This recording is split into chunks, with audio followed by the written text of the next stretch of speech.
Hi everybody, how you doing this morning? If you're anything like me, you had a crazy week. I'm going to try to not make it any crazier. And hopefully all of the transitions here will work. So I'm going to work on sharing my screen and getting this up to welcome you to Healing-Centered Engagement. There we go. All right. That wasn't too painful.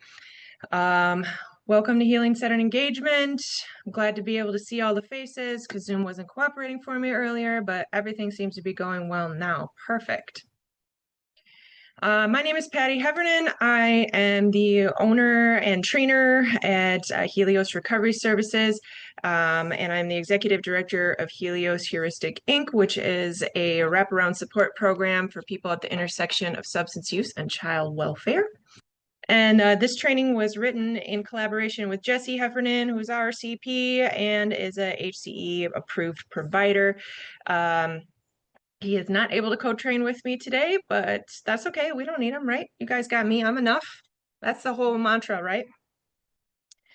All right, so a bit about Helios Recovery Services. Helios Recovery Services ignites and supports leaders to help create healthy, responsible, thriving individuals and communities. We do this through training, consulting, and advocacy that focuses on 5 core elements: servant leadership, cultural humility, emotional intelligence, mindfulness, and, what you're here for today, healing-centered engagement.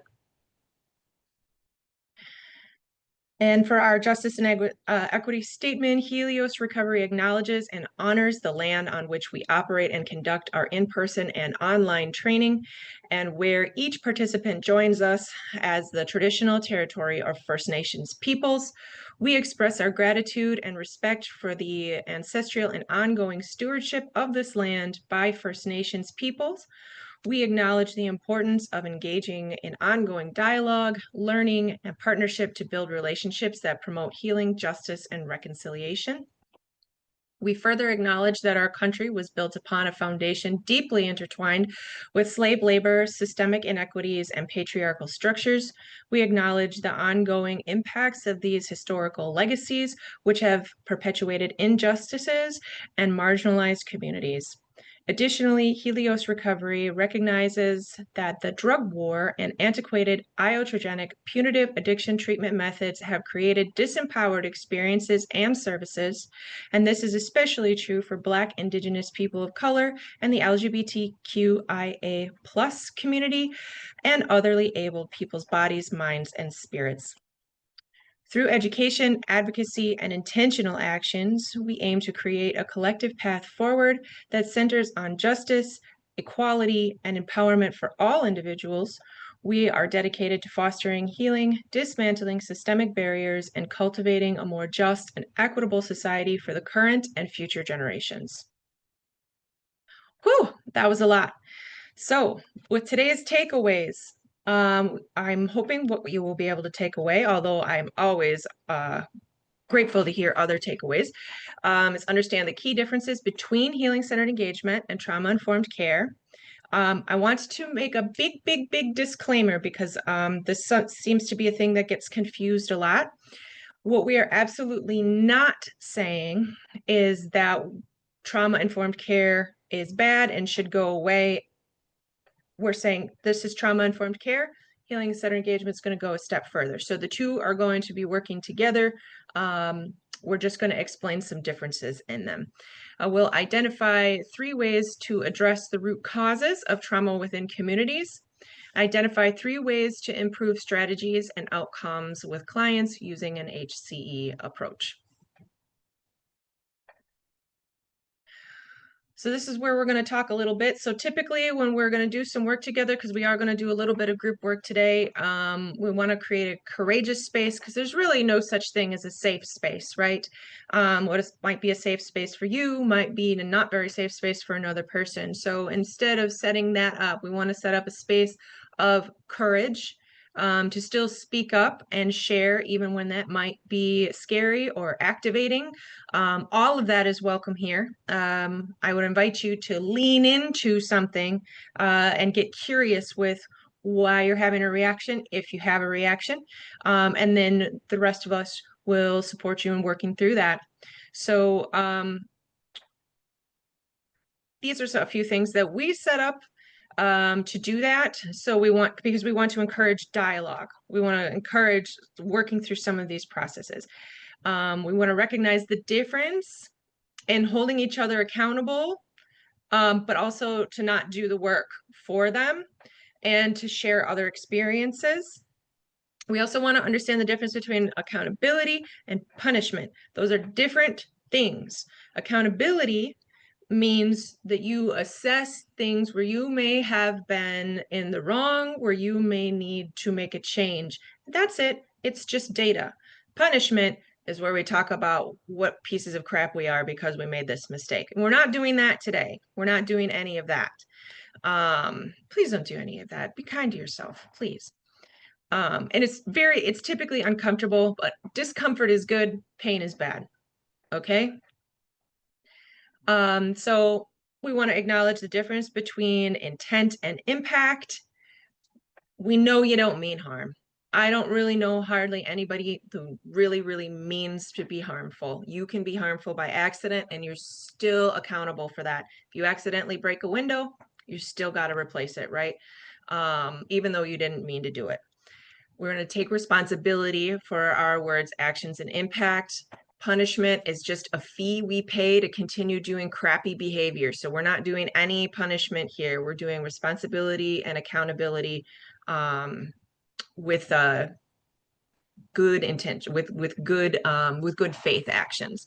We might have to be okay with non-closure. We might not get a conflict completely resolved. That's okay too. We want to have that awareness of our activation versus a trigger. Activation is something where you notice you're having a reaction. A legit trigger is that you're not in control anymore. Those are different things. We want to practice transparency and authenticity and vulnerability. So please remember, even if somebody is speaking something that may sound ignorant to you, they are still being vulnerable. We want to help them and encourage them to keep saying these things and work through it to get to the other side. So we really want to lean into that curiosity and have open ears, open mind, open heart. So I'm going to look in the chat, or you can come off mute. What are some other things that you need to be able to set up a courageous space today? Oh my, we're very active in the chat. Okay.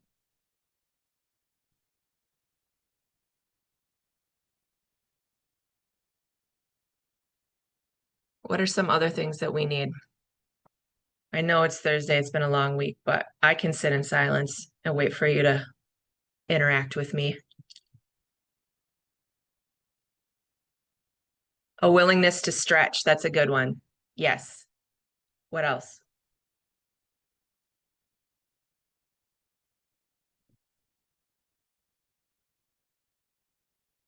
Yeah, Ed.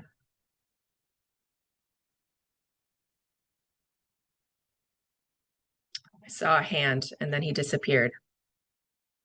Sorry about that. I was on mute. I'm here to learn, even at my age. But the thing I would hope that I can do is to learn new things. I hope that people would challenge me when I'm thinking crazy, that my thinking can be opened to new thoughts other than what I think. Awesome. Okay. So looking for a challenge. Yeah, David. To be honest, my career into recovery professionalism is very fresh, and I'm open to the possibilities and eager to learn new things to add to my capabilities. Okay. I like this. I like hearing that. What are some other things that we need to feel courageous?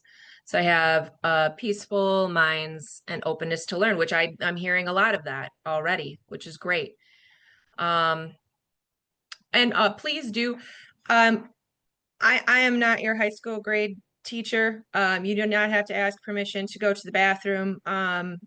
you know, you do you. If you've got to get up, you got to take care of something, you're working from home, you know, and your cats or kids are not cooperating at that moment, please just do whatever you have to do to take care of yourself. That's not a problem at all.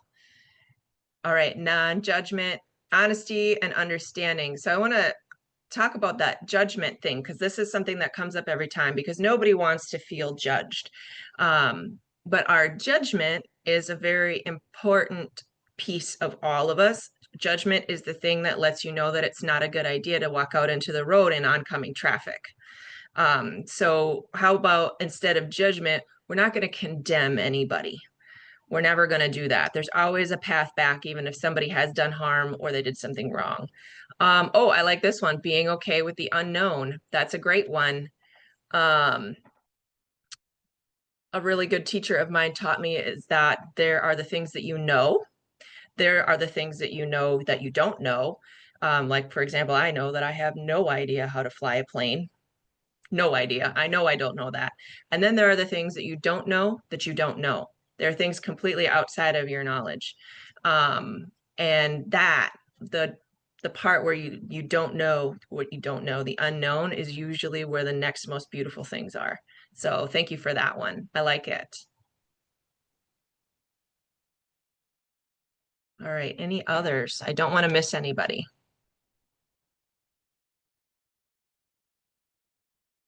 All right, this is a good one. This is going to be a good working group.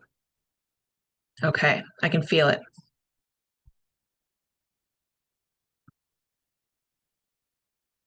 Okay, so I'm going to start with a little bit of story. Like I had mentioned earlier, our nonprofit branch is a direct service branch for families that are at the intersection of substance use and child welfare. And this story is about the Smith family, and they are a family in recovery. Mom and dad had taken a harm reduction path, and were eventually able to completely wean off of their methadone program and had been doing really well for 5 years. Mom worked third shift and dad worked at a tattoo shop. And things were going pretty well. They were raising a family friend's child who was incarcerated. They had had previous, prior to getting into recovery, they had had previous child welfare experience and some prison time in their background, but they had been doing quite well. So then the pandemic hit, and the school systems and the work systems said, you know what, we're just going to let all the moms handle this education stuff. And since mom worked third shift and the kids were not leaving during the day, she was not getting any sleep. Dad's job was not considered vital, so he had to be home and fell into kind of a depression and was not able to be as present as he had been in the past. And so mom had been doing the schooling during the day, trying to take naps in between, and then going to her third shift job at night, which was a caretaker job. So it was also a very demanding job, a very physical job. Dad eventually had a reoccurrence, and he was hiding it. And this had caused a big conflict between the two. So mom's not getting any sleep. The kids are stressed out. There isn't any help or any other support from family at the moment, because there was cancer in the extended family. So they were being very, very cautious not to spread any sicknesses or illnesses to their family. Eventually, mom ends up finding his drugs, and also at this point is worn down and has a reoccurrence. Mom experiences a drug poisoning because she broke her cardinal rule and used by herself. Nobody was home. The children were not present. And dad came home and found her and used Narcan, called 911. They did all the right things. Social worker visits. because there are children in the home, there were drugs involved. So even though the children were not present, the EMS people called child welfare anyway. So this family had had experience with child welfare already, and they knew that if that social worker opened the case, the child that they had raised since a baby that was not biologically or legally theirs, they knew that they were going to lose that baby and they were never ever going to get him back. And this was a huge fear. They already, even before that social worker had come, they had already had a plan. This overdose scared them. They were incredibly, still to this day, are incredibly dedicated partners to one another. So they had already had a plan. They were going to go back to the methadone clinic that had worked for them before. You know, they had still had community there. They had still been kind of leaders in that community where they were. You know, they were going to go, they were going to start over, they were going to do this. So the social worker comes to visit. They explain all of this. This is their plan, and all of this has happened in a short period of time. They're seeking services, they're seeking help. The social worker that was there, you know, had just about planned to not open a case, that this was not a situation where CPS needed to intervene. And they, you know, were going to just be like, well, here's, you know, family services if you need unofficial support or extra things. It sounds like you guys, you know, the department was familiar with them. They worked with them for a long time. They knew what they were capable of. They knew that there was a lot of extenuating circumstances here.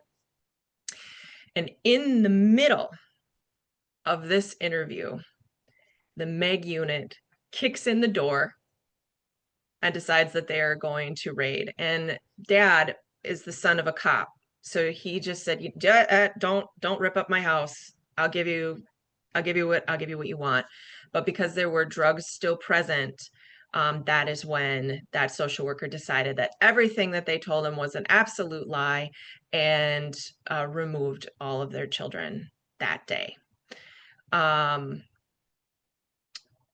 They fought very, very hard for kinship care, and for their biological kids, they were allowed to be placed in kinship care. But this little 4-year-old, and this was the only mom and dad that he had ever known, was then still placed with a stranger. It was not placed with somebody that was kin to him.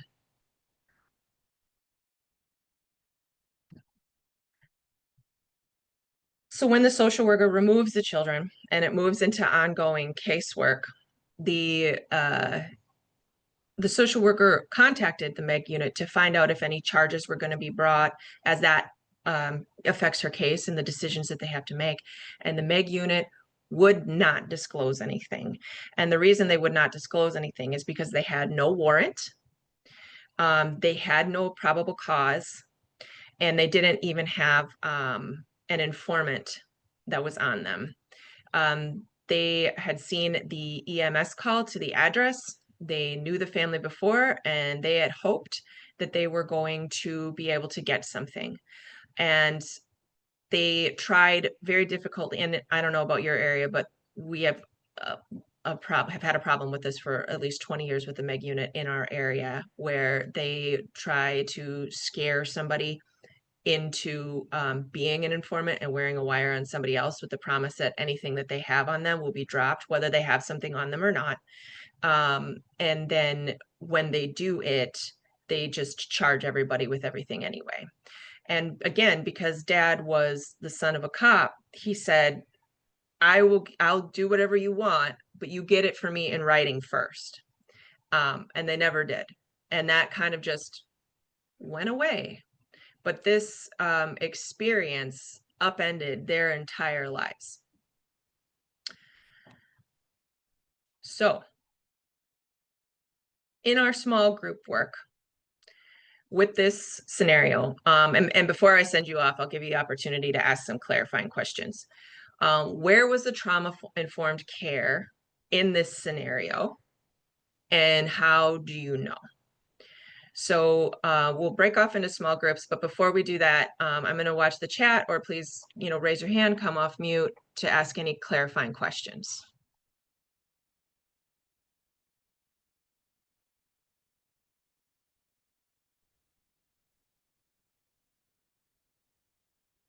None. Everybody knows exactly what's going on, exactly what we're doing. Which enforcement parties were part of the MEG group unit? The MEG unit is its own unit. It's under DEA, I believe. But it's just the local version of Okay. that. And then Patty? also Child Protective Services was also involved, which here's the thing that most people don't know. The MEG unit is criminal court. Child welfare is a civil court. So there's different rights, there's different things in between them. Yeah, Pete. Yeah, thank you. So just to be clear for our small group, you're just asking us where in this scenario did we notice where trauma-informed care was provided? Yes. Okay. Thank you.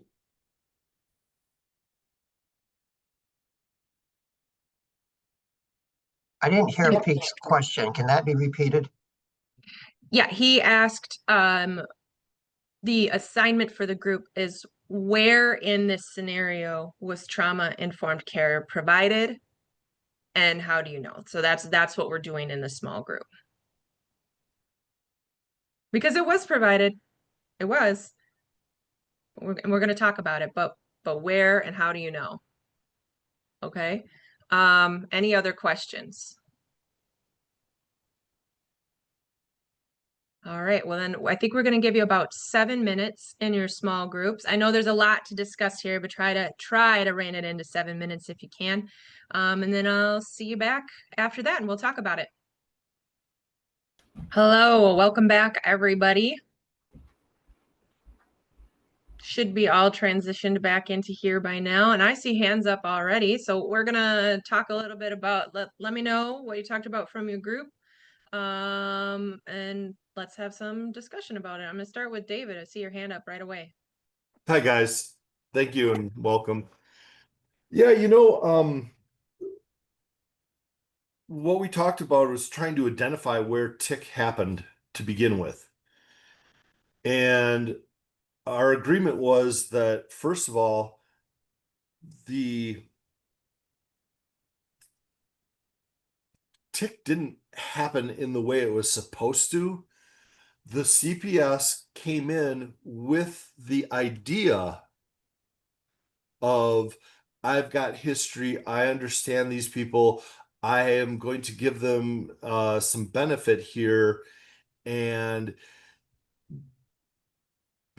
I've been working on tick for a few months, and I consider myself an untrained recovery coach. And the only reason why I say that is I haven't had enough live clients since my training. But I've been studying and reading. And for somebody who's in CPS and doesn't have a clue about how tick works and how it is to be used, is a failure on our society and a failure on that organization. Tick is also, you think about us in the recovery field, tick is relatively new. And when I say relatively new, I mean we're talking it's only been really embraced more publicly in the last 10 years. And the more it's exposed and the more it's taught, the better we'll get. But it also sucks that with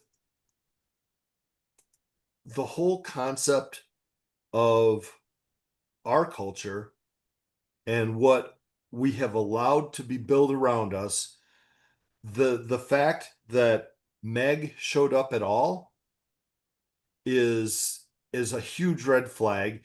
And I think about all of us who are in smaller organizations that don't have the legal support that is needed. You think of if they were involved with a larger organization that had, some structure other than their giving hearts, a lawyer would have crushed those people completely, and maybe there would have been a chance for them to recover and restore with the 4-year-old. but I think I want to give CPS some credit, but I'm giving them that much credit, and that's our opinion. Yeah, David, you hit on some really, really important points. And some things we're going to be learning about in depth, right? The environment and the greater system that allowed this to happen to them.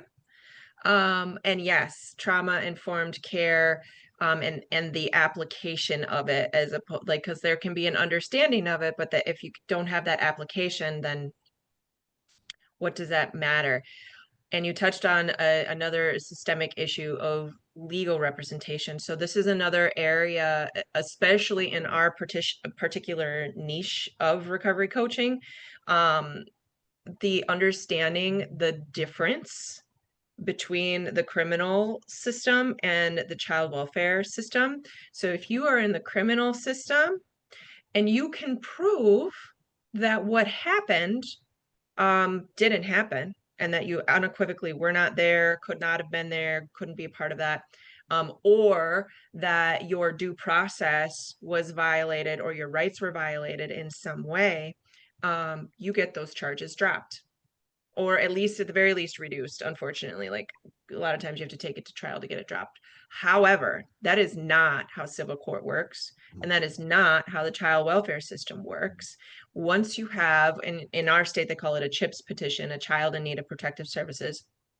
If you have a protective order and an order for removal on that child, once that child is removed and once CPS is involved, the only way out is through. Even if you can go to the judge and prove these things didn't happen, you are still required, because you have that protective order, you are still required to continue to work with them, even if there was no reason for removal at all. And I cannot tell you how many times I have seen that happen. But thank you. Mindy. Hi, we agree with we gave the social worker about this much. She did good at the beginning. She listened, she was listening to the plan they made, she was listening to all that stuff, but then it just kind of went completely sideways after that. But what we noticed was that as a family, they came together, and we were looking at it like that. They came up with a plan. They put into motion this plan before anything else even happened. And so the husband, in a way, backing up his wife and getting this plan set in motion and doing all the things that he needed to do to make sure that they were going to be okay with this. With the methadone clinic, we kept thinking about the methadone clinic and how you talked about how that was something that they had done before and they had found community and that they had gotten help there. So for us, that's what we were thinking with this, was that transition for them to go into the methadone clinic, and that the methadone clinic itself was where they were getting the treatment and getting the care that they needed. So that's the kind of direction we were going with this. Yeah, awesome. Yes, they were. They didn't even know that they were practicing trauma-informed care, but they were. All right, other groups.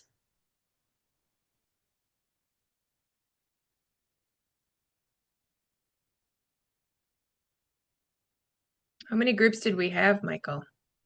We had quite a few. We had 3. Okay, so group number 3, or somebody from group number 3, what did you talk about?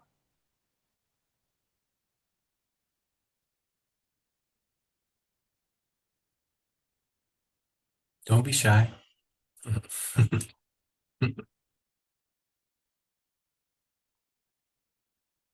It's okay, I can sit here. I'm really great at making things very awkward until somebody talks.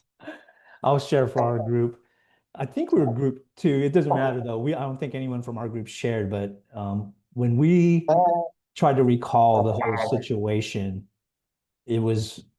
we saw that maybe the trauma-informed care was being provided by, in 2 respects, from the social worker, when they came in to meet with the family, and then unfortunately, then when the children had to be taken away, they were being taken care of because of the trauma that was, created, with the Meg kind of, coming in, and then they had to place the kids with kin, and then the adopted child or non-biological child had to be just placed with another caretaker. So that's where we kind of saw where trauma-informed care was provided.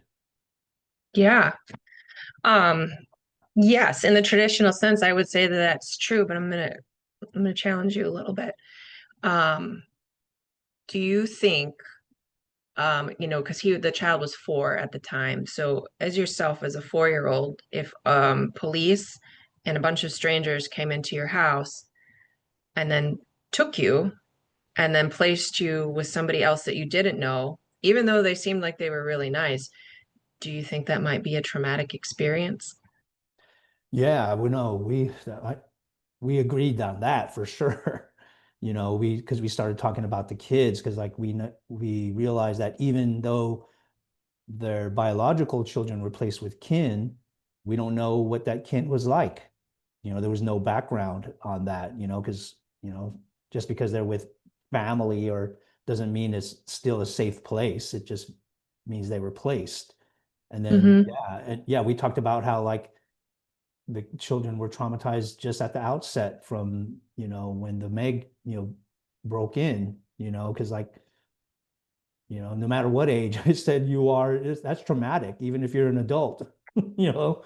So just, with the emotional maturity of children, that's going to be even worse. There's just a lot of confusion, and then someone in our group mentioned something about they used the word agency. Children have no agency, and we talked about that a little bit, how like, as caregivers here, the group of us, that we tend to work with, people that know how to speak for themselves. Well, children don't know. All they want to do is be with their parents, even if it's bad, I guess, because they don't know. That's just where they feel safe. Their safe space was lost. How about that? I think that was Yeah. the agreement. And yeah, no doubt that there was trauma Yeah, involved with that. absolutely. Yeah. Yes, absolutely. And you hit the nail on the head that is a traumatic experience for an adult too. I'm a mother of 4, and I am a person who aged out of foster care and juvenile justice. And uh, the way that I explain it to people is like, if it doesn't really matter what the rules are of the system, it doesn't really matter even if there was a good reason for removal, which I have yet to see one. Um, your body is still responding like somebody who is having your child kidnapped, and that child's body is responding like a child who's being kidnapped, right? A lot of times I'll say, if you're just walking down the street with your kiddos and a van pulls up and somebody grabs your kid, you're not going to look at that van and go, oh, those are government plates, it's going to be fine. It's just the government. It's totally okay.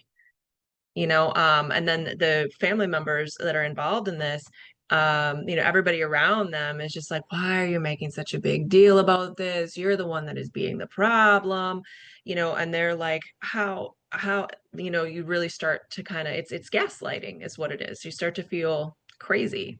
So yeah, this was a really good discussion on this. And yes, in the sense that the social worker came in seeking to hear what was going on. And I like that you also touched on agency, right? Because it's more complicated with children because they don't necessarily have the brain capacity developed enough yet to have agency. And even on some level, if that was another thing actually specifically in this case, that social worker, the boy's biological father had been completely absent, and that social worker had asked him if he wanted to know where his dad was, and the 4-year-old was like, yeah, and so we're like, oh, but because that is what he wanted, that's what I'm going to do. But to give a 4-year-old the agency to decide what is going to happen to him in his life is terrifying, because on some level they don't know enough how to take care of themselves. And so if you're going to put that level of responsibility of that child on some level understands like that, because I made this choice, all this stuff is happening to me, so now all of this is also my fault on top of it, right? So there's a lot of different layers there that were not necessarily handled responsibly. And I wish I could tell you that everything went great and he got to go back with his parents, but he did not. He did not. They don't even get visitation with him anymore. Their biological daughter was returned, and they have been continuing to live in their recovery, but they have not been able to get him back or even get some visitation. So on that light note, so when we are talking about trauma-informed care, the key components with that are, safety, choice or agency, as we talked about, collaboration, trustworthiness, and empowerment. And so at least on those last two, I want to make some clarifiers. One of the things that I see, even with recovery coaches and peers, get so very, very frustrated with is when they get lied to. Who do you lie to? Do you lie to somebody that you know you're safe with? Do you lie to somebody that you know you can trust? Do you lie to somebody who is, going to support you 100% no matter what? No, we only lie to people that we don't trust. So if somebody is lying to us, that just means that there's room to build some trustworthiness on my end. And I need to show them that I am trustworthy on their end. Because there are serious consequences. And a lot of times people entering into recovery don't necessarily know the difference between a peer and a caseworker, a mandated reporter, a social worker. They don't necessarily know. They just know that you kind of came into their life on this certain side of the system, and people on that certain side of the system are not necessarily trustworthy. So it takes time to develop that trustworthiness, that we have to earn it over and over and over with every person that we meet, which can be really, really exhausting. But remembering not to take that personal and that it's not actually about you is really important in that. And I think that is one of the biggest mistakes, especially when we're talking about other kinds of care providers, like in the social work lane, in the counseling lane, even, when they're trying to implement mental health and substance use support and treatment in like drug treatment courts. That is a thing that really gets overlooked. And it's there's an entitlement, like it's a requirement. Of course you should be trusting me and telling me the truth all the time, even though I have the power to take away all of your autonomy and lock you up and do whatever I want to you, but you should just trust me. And then that empowerment piece, a key piece on this is remembering that somebody else's empowerment is not mine to give. It is not mine to give. All I can do is hold the space and send an invitation to walk through the door. And that person has to do that work and stand into their own power. And if they don't choose to do that, we walk alongside them anyway. Because that, for whatever reason, the consequences or the things that they might have to face, or the trauma that they may have to face, or the responsibility they might have to take, might just be too much for where they're at. I cannot tell you how many times, and here's another thing about this situation. I sat in the room with the ongoing caseworker, and she looked at, mom in this and was like, and I really want you to lean into that trauma. I really want you to work on this. And I stopped and I said, I thought you wanted her to stop using.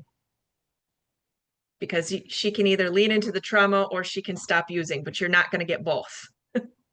You're not going to get both. The using is a survival mechanism for the trauma. Like that's literally what kept her alive through the trauma. And another thing that maybe gets overlooked is understanding that trauma is not just something that is upsetting. Trauma is not just a really, even things that seem really, really big and terrible and scary. It's not just the experience. Trauma happens in your brain. There's a process that happens in your brain. And when you are in an active trauma situation, it's not, you're not physically capable of processing what is happening to you. That's part of what makes it a traumatic experience. And so when somebody is in an actively traumatic situation, like having your children removed, and you're sitting in the room with your captor of your child and you're doing a hostage negotiation because that's how your body is responding, there's not going to be enough safety and time and stability to be able to go through that experience and sort it out using your executive function, because you're stuck back here in your amygdala and all of the electricity is like cut off from here. This is why people have a hard time filling out paperwork, doing administrative tasks, doing all the things that are required of them when they're on probation or parole, or they're dealing with a CPS, or when they're trying to get involved in housing programs, or they're trying to access other resources. And so they end up, they just can't do it. And then it gets treated as defiance, right? So understanding that trauma is not just all the garbage that we have to deal with, but that there's a physical process that happens in the brain, and that you can't think your way out of a process that's in your brain. You can't do that. That's not how it works. That's the equivalent of saying, well, if you're having a heart attack, you should just go for a run and do some cardio, which makes no sense, right? So when we're thinking about trauma-informed care, we also need to remember that that person is not capable of being all of themselves right now. They're not capable of it. It is an ability issue, not a lack of character. I'm doing my best to try to keep an eye on the comments as well. Yeah. Yes. They do feel like they're outside of their body, but that's only one type of disassociation. There's also the freeze, and there's also very much we're in our body and I still can't do it, and now I hate myself for it on top of it. Yeah, Joy. Hi, I have a question. You talk about like it becomes difficult for them to actually fill out the paperwork, and then it comes off as being defiant. How can we support them through that time? Because we understand that the paperwork is important and it's crucial. All that administrative stuff has to be done, and we're in that capacity. How are we able to support that person walking through them to get that done, but still providing them that support of that traumatic event? I'm going to give you a really controversial answer, and I would love to hear pushback on it. Do it for them. They physically can't do it. They physically cannot. I am sick and tired to death of hearing, well, we don't want to do it for them because we don't want them to become dependent. These people have not had a single person they could depend on in their entire life. Okay. And I don't think they're going to completely lose their ability to read and write and understand paperwork if I am using my fingers to type it in while they tell me what to put in. Or it's just my crappy handwriting on the paper instead of theirs, as they tell me what's going on. So people not having community, because if it was a different scenario and the rules were different and they had community, their mother would probably help them do something like that. Like if you have to go through all of, like when somebody dies in your family and you have to deal with all of the insurance and all of the estate and everything like that, you would have a close friend there helping you do all of that stuff, or somebody who is close to you that knows how to do that stuff, walk you through it, right? It's no different, except for the rules are set up different, and it's set up so that you have to be an island, which sets you up to fail, because it doesn't matter what is expected of you or what is required of you if you physically can't do it. These are good questions. I really love that one. So trauma-informed care focuses on these, and it sounds like we have, quite a bit of understanding of that in the group already, so I won't spend too much time of it. But we focus on, what happened to you as opposed to what's wrong with you. We understand, you know, that you've had physical, emotional, sexual, psychological abuse. And then, you know, because we also know, especially parents in CPS or even, you know, in any other lane of recovery coaching, parents are just, they're just traumatized children who grew up, right?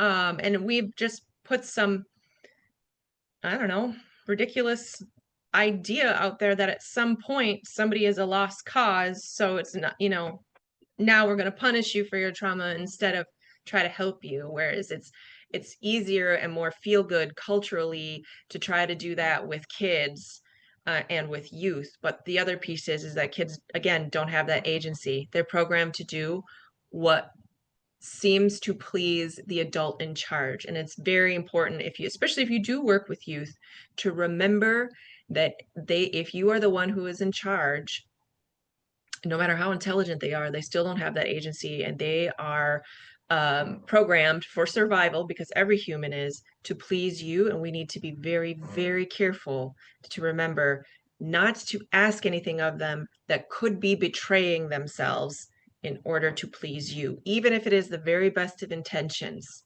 Okay, we've got to be very careful. That's a very difficult line to navigate, but it's very, very important. So we're focusing on more like what happened, the household dysfunction, mental illness, relatives incarcerated, DV for moms or dads sometimes too, divorce, and of course, substance use. Oh my goodness, I lose 2 points for this still saying abuse in here. Shame on me. What we don't talk about a lot, and I want to make sure that we get a little bit of time to ask some questions on these. So we're going to go through each one of these. So, you know, you can stop me for questions as we go through this. But trauma absences, right? Everything that we talked about is things that have happened. Like, it's very easy to name because you can see, I mean, when somebody hits somebody else, that's very easy to name as something that is violence. When somebody is been starving or isn't clean, that's very easy to notice as neglect, right? But some of the things that we maybe miss are the trauma absences or the things that did not happen that were needed. So failure to protect, failure to attune, failure to choose, failure to stay. And so we're going to talk a little bit about these and kind of how they'll show up, especially in our peers and in our providers. So this might be activating for some of us. So we're going to kind of work through it as we go. Okay. So I'm going to do my best to keep my eye on the chat to make sure I'm not missing anybody. And yeah, please do raise your hand at any point through these next 4. Okay. Let me know what you need to know. So failure to protect, this can be, and this is where I most often see it, is in domestic violence situations. So for a child going through a domestic situation and mom continues to stay. Now, even though mom continues to say, it could be out of fear, it could be out of financial reasons, because, you know, leaving would mean homelessness, etc. But this partner is being abusive to her or abusive to the kids. And she continues to stay. That is one example of failure to protect. And the message that is received from that is that I don't deserve to be safe or taken care of. I have to handle my own danger. And so this can come up as like self-neglect and self-defense always. So if you have run into somebody, or you are somebody who works themselves into the ground and shows up to work even when you're sick, because it is more important to get these things done than to take care of your own needs and to listen to what your body is signaling to you. And then also, if somebody seems quite defensive anytime we're coming back to any sort of feedback or even constructive criticism, that's how these can show up. Like, this is a person who has not been protected and they are feeling threatened all the time. So they have to protect themselves. And so how many of you have seen our fellow peers or have been a person to do that? At least I see at least one. Others, yeah. Yeah. And it's really difficult to maybe let this one go, because the other thing that can end up coming with this a lot is a lot of praise. Oh, look at how much they do. Look at how she put this whole thing together. It's all amazing. So it can come.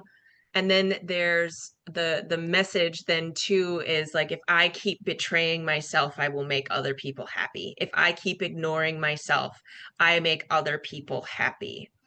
And we want to make sure that if we're out here doing this work, we're doing this work, right?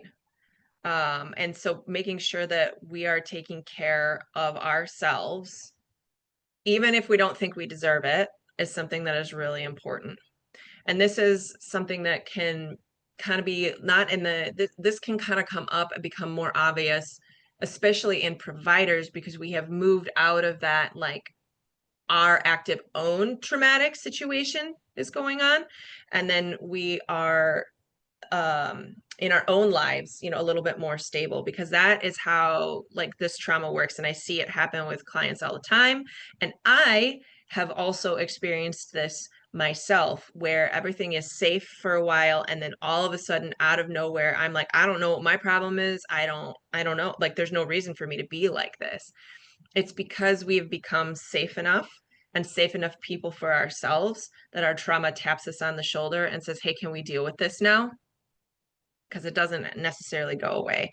And the way that I see this, especially with most of the time with moms, some dads too, is they have all of these things that they need to get done. And so they just push everything else out, all of the trauma, all of the messages, all of the everything, and they just focus on that goal. And once they get that goal accomplished, usually when they finally get housing and they finally have a safe enough place, like, everything that they have been pushing out and ignoring, it all pushes back in, and it can kind of start this entire process all over. And then it becomes a self-fulfilling prophecy that, see, it is unsafe for me to take a break. It's unsafe for me not to protect myself. It's unsafe for me to pay attention to myself. So I have to keep neglecting myself for my own safety. Questions about that, or comments or thoughts on that before we move to the next one?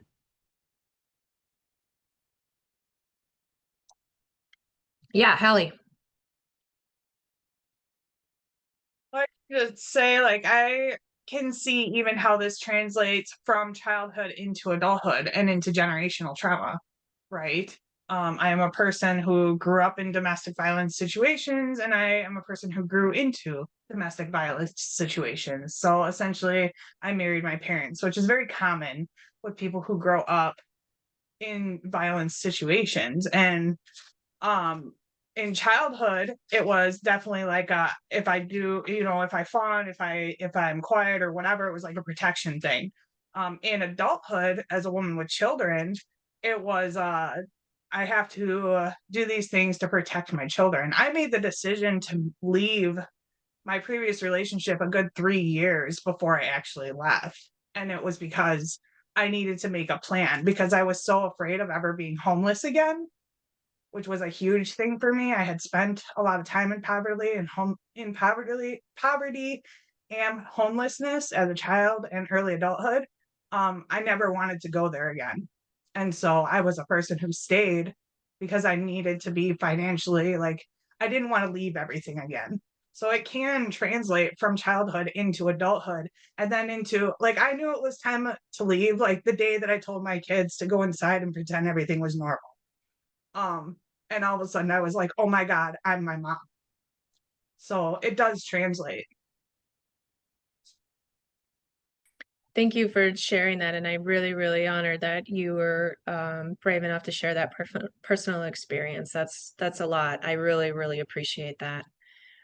Other thoughts on this?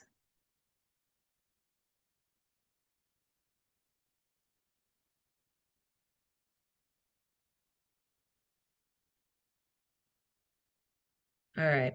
I know this is getting heavy. So let's take a 2-second here. Like everybody just take a collective deep breath with me. Shake your arms out a bit.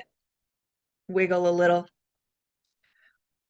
And then if you're somebody who is feeling particularly activated, a little trick that I have learned is to, if you're in a spot that you can do this, to make your body go completely limp and force it to go completely limp, because trauma cannot live in a relaxed body, and it can help you ground and come back to that executive function space. All right, moving on. Failure to attune. I pretend to be somebody that you like. I don't let myself feel seen. So if you are a person who needed to put on a mask to please a caretaker, or you always needed to be smiling, or you were taught that your feelings were harmful to a caretaker, then you got the message that what I need is harmful to other people. So this is something that I had also, this one in particular, I had experienced because I'm somebody who I need a lot of answers to questions. And it's not just like, I want that. I'm like, no, I really need to know. I need to know what's going on so that I know how to address the situation so that I can feel comfortable and safe in my own body. That was not something that was allowed. That was seen as defiant. That was seen as being combative, seen as being challenged. Honestly, you know what? It kind of still is, especially in professional settings.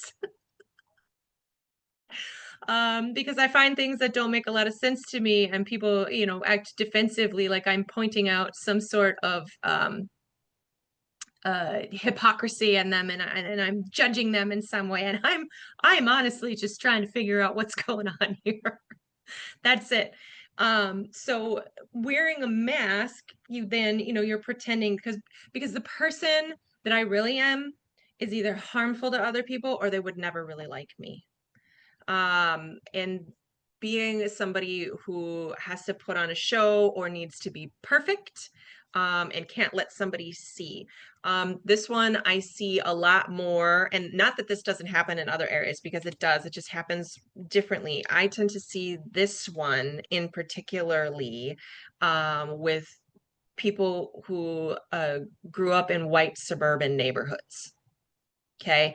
And one of the things about that is because the poverty isn't there, it's not as easy to see as traumatic for that individual, right? But I want everybody to remember that trauma is not just what happened to you. It is a process that happens in your brain. So it doesn't matter if that would not be traumatic for somebody else, right? And one of the things that I use a lot, especially when there's a comparison, is, the guy that died in 7 feet of water is just as dead as the guy that drowned in 20. Okay. So we don't need to compare. It doesn't, like, your pain doesn't mean less because somebody has more pain than you. But there is a cultural idea that only victims who have had it bad enough can get their nurturing and their needs met, can have that community gather around them, can, check in on them and ask them how they're doing, right? So then that victimhood becomes a need in order to get their needs met. And so when somebody else comes along that has it worse, that now becomes a threat to me getting my needs met, right? And this ends up being something that white women in particular end up doing to Black women. very, very often. And because we still have to feel like we need to put on that mask and we've got to in order to get our needs met, we don't ever end up getting to address it and understanding the harm that we can cause. And then we fail to attune to somebody else's needs and perpetuate that cycle as we keep going. So how many here have felt like they needed to pretend to be somebody else in order to get their needs met, either from, coworkers, family members, in school? Anybody? Yeah, I'm seeing some head nods. Yeah, Ed. This is mine. I'll own it. I grew up in the Midwest. I am the second youngest of 15 children. I have 10 older brothers, one younger brother who is 6 years younger than I. For the first 6 years of growing up, I was the baby of the family, and I relished it and I embraced it. But suddenly now, I had this younger brother who was the baby of the family, and I was so much as told that he is now the baby of the family. So I had to somehow deal with that. And I learned very early that entertaining people, making them laugh, was an ability for me to pull the attention back to myself and to earn their love. I couldn't express my needs because with 10 older brothers, you do not cry. You're tough it out. So I would, but I never could be myself. Happy endings. Me and my younger brother are closest as we could possibly be. It did change over time, but it took many years. Mm-hmm. Thank you for sharing that. And I love that you touched on one of the ways men experience a failure to attune, right? There's this idea that masculinity means that you have to be tough and strong and never need anything from anybody ever, not have a full range of emotions. You're not allowed to do that, right? Because this idea of what a man is supposed to be like this hyper individualistic, rugged individual out. You can't do it. You have to be an island, go homestead on a mountain somewhere by yourself. Even if you break your leg, figure it out, go to work anyway, right? And so many, many men that I know and love really do believe like what they need doesn't matter. The mask that they have to put on is this provider, this stoic person. Thank you for touching on that. Yeah, that was a bit of a blind spot for me in this, but I'm gonna look into that one. Thank you for touching on that. Patty, one other thing you were talking about the masks that I had to wear. One of them probably was the most difficult for me to adjust to was the fact that I was also gay. Yeah. Why, Yeah. why me out of 14 people? Mm-hmm. Wait, you're probably not the only one out of 14 statistically, just letting you know. I know. Really? Really. Thank you, Patty. Mm-hmm. Other thoughts, comments, questions?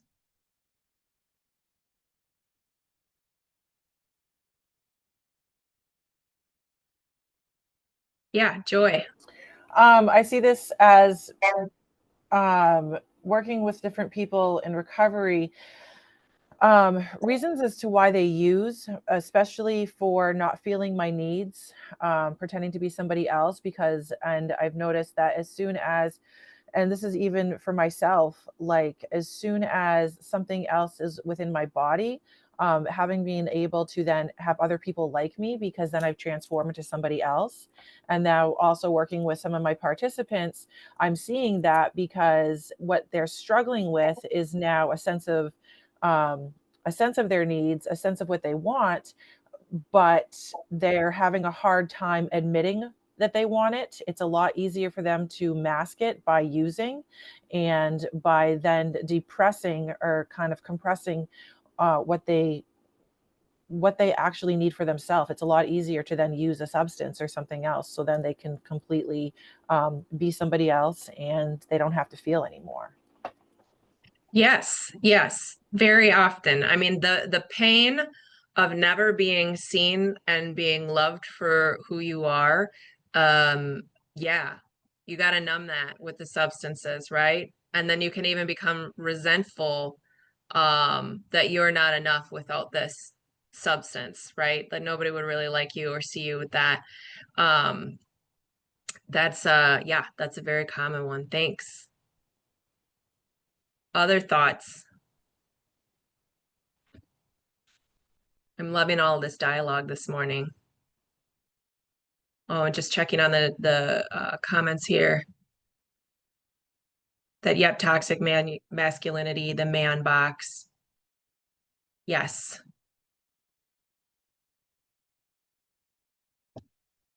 Okay. Moving on.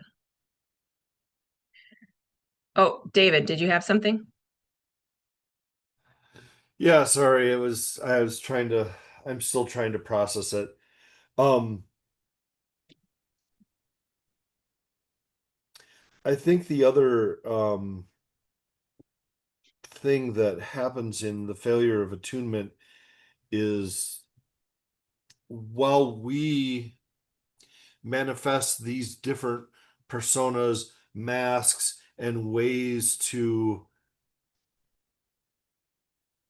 elicit attunement, get it, gather it, I'll act out, I'll be a clown, or I'll get into trouble. Um, the deeper failure that I feel that we miss in attunement when attunement is failed is this is at least in my research and my understanding and my personal experience is as this process happens from infancy up to being a teenager, the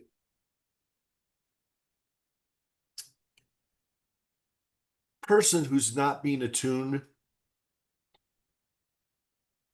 goes into those, and they may not be ever verbally said. And it makes it even harder because there aren't words, but we're reacting to something even more real, action. That person who's not attuned, their self-value, their authenticity,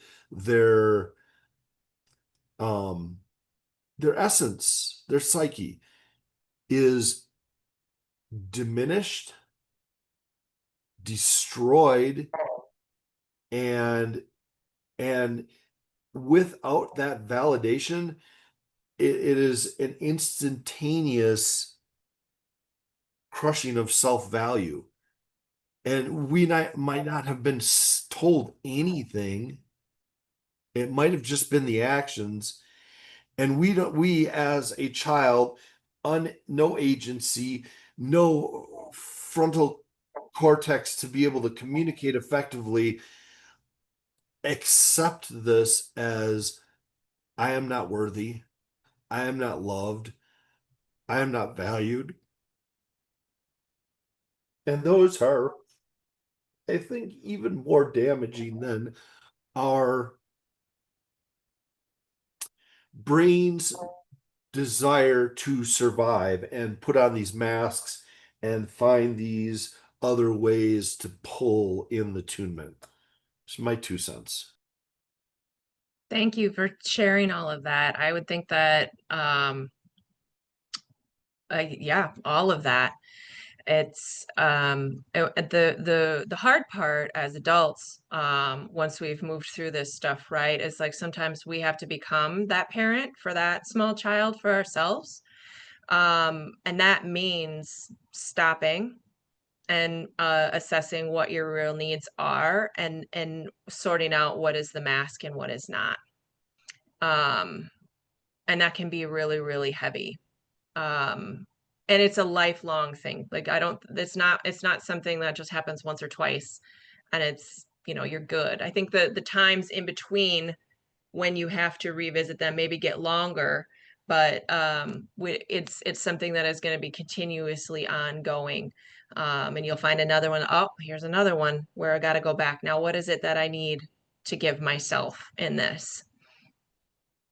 And the other part that this one requires courage in adulthood, because we can't know if anybody really likes us if we never let anybody see us. And so that risk somewhere with the right people, with the safe enough people, has to be taken in order to move that at some point. But it's not something that should be rushed, and it's definitely not something that happens in like the first year of recovery. Okay, like let's not push people forward. There's no fast forward on this button. This is this is a next level at the core of it, levels of recovery. I would agree that yes, it is even harder than the addiction. One thing that I say quite often is that healing is even more painful than the wound itself.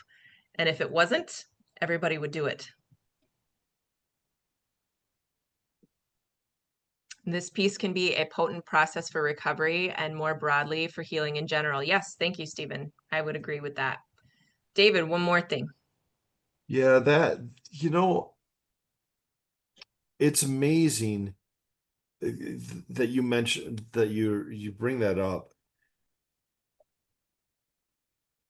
I don't even think of my addictions. I have learned to manage those with a level of efficiency and acceptance and recognition and work. But my God, fixing that inner child is freaking endless. And it's like I can write post-its, I can write affirmations, I can do them in the morning 3 times, at noon 6 times, and the evening 9 times, and I can listen to podcasts about healing the inner child, and it's like a black hole, because that is so empty. It's like, did you really mean that? You really accept me? But what about here? And it continually, and it doesn't, it gets better at times. I find that what helps the most is I can parent my inner child reasonably well. But when somebody, say in my fellowship or my congregation or my workplace, attunes with me, that is like Christmas morning. I just wish it would last longer. Yes. Yes, it can be a daunting process, and having that community is so important. And eventually, yes, definitely going down like mental health pathways and EMDR, things like that. People with way more credentials than me that know exactly how to walk us through each one of those things. Thank you so much for the courage, and we honor everything that's been shared so far. Thank you. Our next one is failure to choose. So this one gets set up a lot, okay? Especially in child welfare, especially culturally. How many times have you heard they're choosing drugs over their kids? How many times have you heard you're choosing, your addiction over me? And remember that part of the diagnosable criteria for a substance use disorder is that this person is unable to make a choice, right? So that's not really a choice anymore. It's beyond their control, right? But the message that this sends to us, and as a person who aged out of the foster system, I heard this all the time, until I started repeating the same rhetoric to my own family members. You are choosing drugs over me. I have more context and understanding for that now, but the messages that got is that I am unworthy. I am not worth anything. I'm less than important. And so then this, at least for me, played out in putting myself in relationships where I am only giving. And anytime that I had to make a decision, I felt like I needed to run it past somebody else. Always, always, always, always. Ended up letting other people like make my decisions for me. And the tricky little part in there was that that was also a way for me to avoid accountability if a choice went wrong. Because that was still too scary, and stepping into that power was still too scary. But I'm sure that in our work, this is one that we see and hear quite a bit about the failure to choose. And it's unfair because it's not actually a choice, right? There can be other situations where this is true, like when we're talking about workaholism, and we're missing things, and people aren't showing up for your events or not showing up for what's important to you.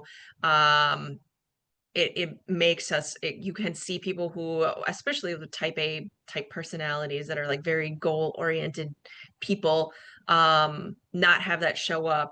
It's never enough. They're never enough. And so that can be a result in adulthood of that, constantly setting it up like it's never enough. It's never enough. So thoughts, examples, areas where you've seen other things I might not have thought of on failure to choose.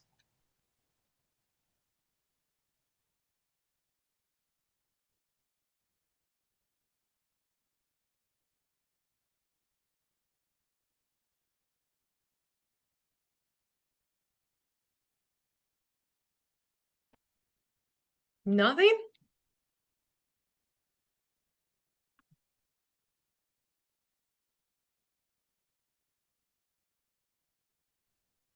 Well, I can share my perspective on this. Yeah.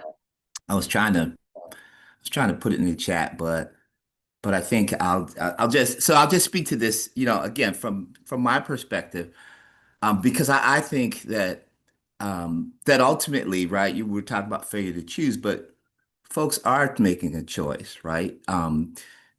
And like I said, to my mind, folks are making a choice. It might be unconscious, right? It might be an unconscious, like I'm going to waver, or I'm going to defer, making a decision, or I'm going to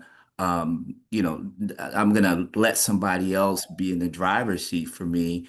And it may not be a conscious, it may not be necessarily conscious for them, but ultimately it is a choice, right? Um, and like you're talking about what is rooted in the complexity of that, right? And I think the selfhood, right? That to your point, right? Messages of unworthiness, or my inability to really exercise good reasoning and judgment. Um, and like I said, ultimately it is a choice. Maybe it's a subconscious choice rooted in any number of things.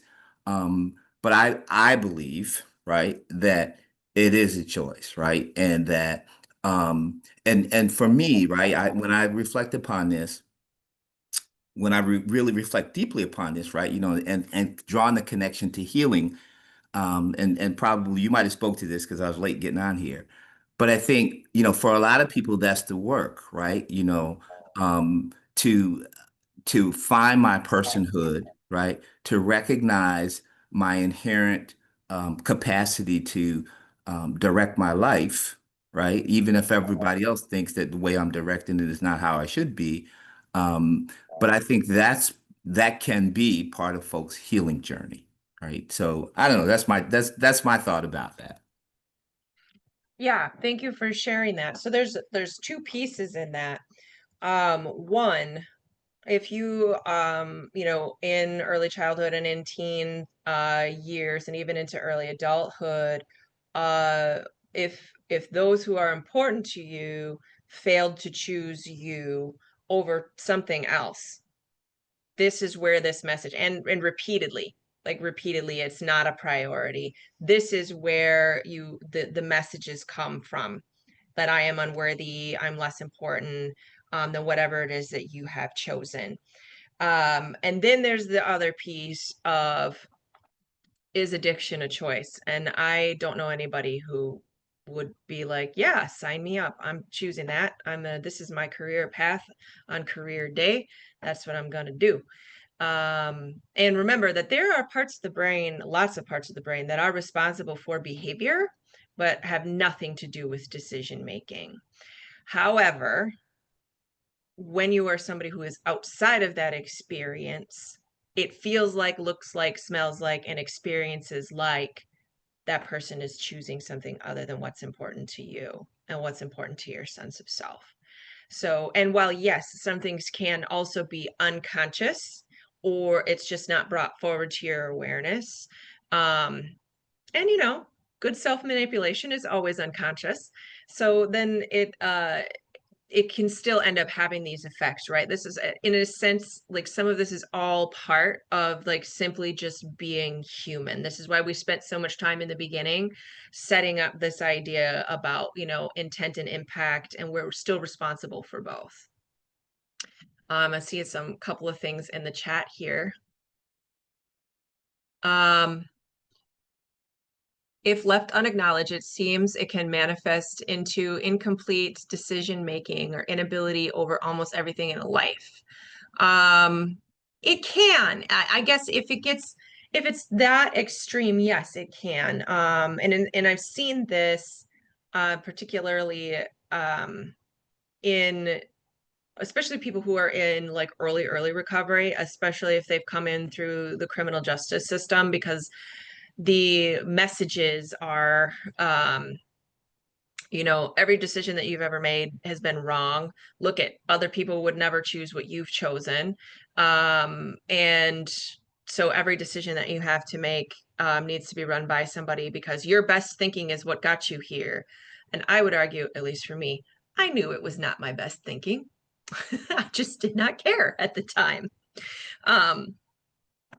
And I didn't think that I was valuable enough to make better decisions. So why not? Who cares, right? So yeah, I guess some of that is accurate in there. And then, yes, consciously and not consciously, that is true, because I don't, for lack of getting into too clinical of content here,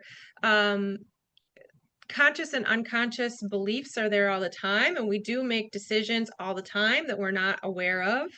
But this is really like, for a trauma absence, this is, you were not what was chosen. What was important to you was not chosen and was not supported. And it can even have been direct, saying something that was silly, or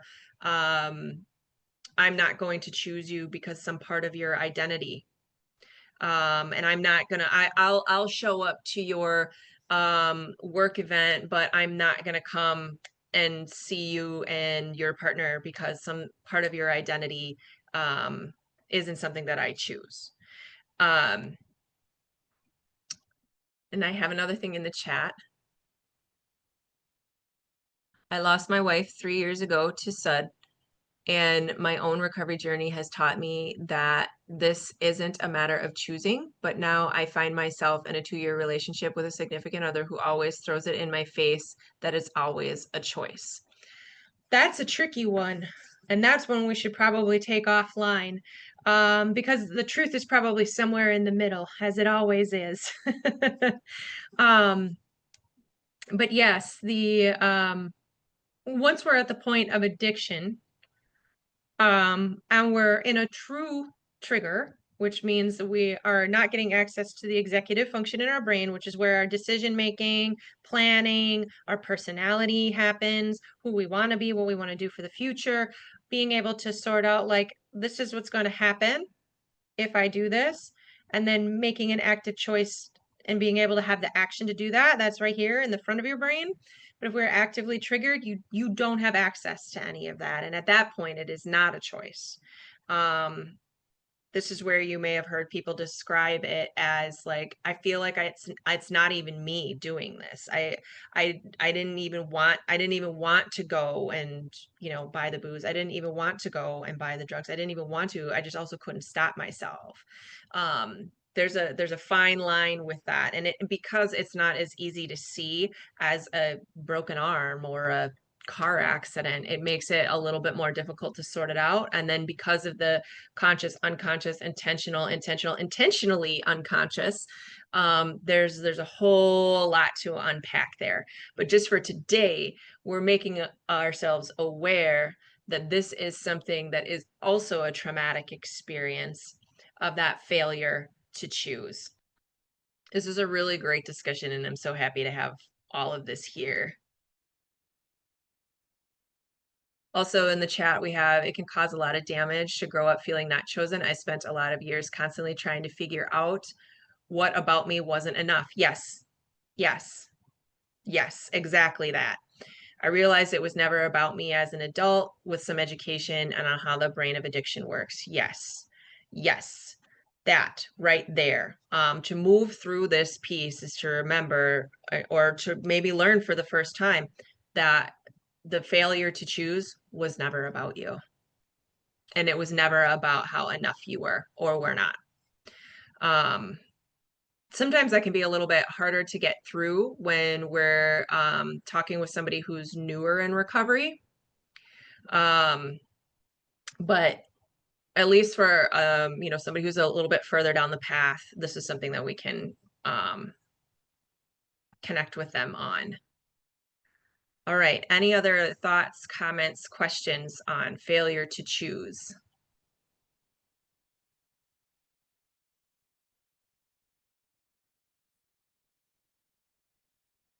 All right. Failure to stay. This most prevalently happens when there is an absent parent of some sort. And this is something that has been, our generation, I think, was the generation with the most percentage of absent fathers in recorded history. And there's a huge uptick in fathers being present and active still in people's lives in this current generation. So failure to stay, you know, especially when a kid is small and they have just kind of started, they're at an age level where they've just kind of started to learn that, you know, they're actually separate from other people because they don't necessarily have that autonomy like before age 3 or 4. But what then happens is they realize that they have autonomy and they can have an impact on the world, which is why you see them like throwing things and like laughing about it, right? Because they realize that, oh, I did that. So then they go in the complete other direction.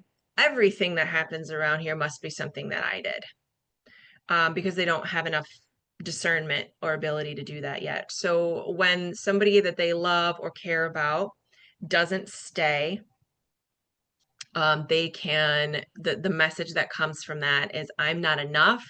I wasn't worth sticking around for. And what this can look like is self-abandonment.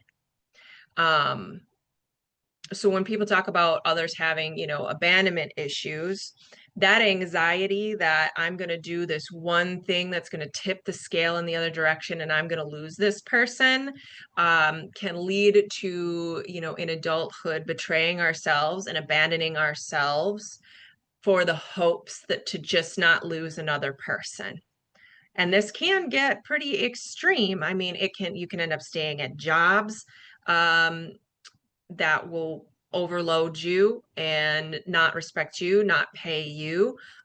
Even sometimes bosses that are psychologically abusive. I don't know if you've ever had one of those, but whenever I did, I never stayed very long. I'm not very good at having a boss. This works much better for me. So there's that. It can look like staying with partners who end up, somebody with these kind of abandonment, self-abandonment, can often end up in narcissistic relationships. And yes, even physically abusive, but also the psychologically abusive, because I'm going to abandon all sense of myself in order to be whatever you want me to be. Just don't leave me, right? And this can be something that when we see it in our in people that we work with, a lot of times you'll see a lot of this in the domestic violence area, where they will abandon all of themselves to just continue to stay to this person. I'm sure that you have heard, but I can see his light, or she's so sweet to me sometimes, right? But that's abandoning ourselves, our needs, and anything about our psychological or emotional safety, just to keep this one person from leaving. And what it can also end up looking like is causing enough crisis and trauma to test if that person really is going to stay or not, or if they're going to abandon me like everyone else, even when it's not something that that person even wants to be doing or behaving that way. But it's a test based on, is this abandonment? With our clients, one thing that it can look like our other peers, what it can look like is, hey, my business hours are from 8 to 11. And at 11:05, they have a crisis and they're calling you, right? Just to see, are there really hours where you're not available for me, or are you really there for me as a person? And especially if you're somebody in a situation or you work within a mental health structure where like you're required to just drop what you're doing in a crisis situation, if that's something that your credential depends upon, like that can be really frustrating. But just making sure that we continue to hold our own boundaries and don't abandon ourselves, because we're afraid of losing the job or afraid of losing the person, that can be something that is really, really frustrating. But continuing to hold our boundaries, but still very much showing up when we said we were going to show up, without any resentment, without any frustration. So, thoughts, questions, comments, concerns, experiences on failure to stay.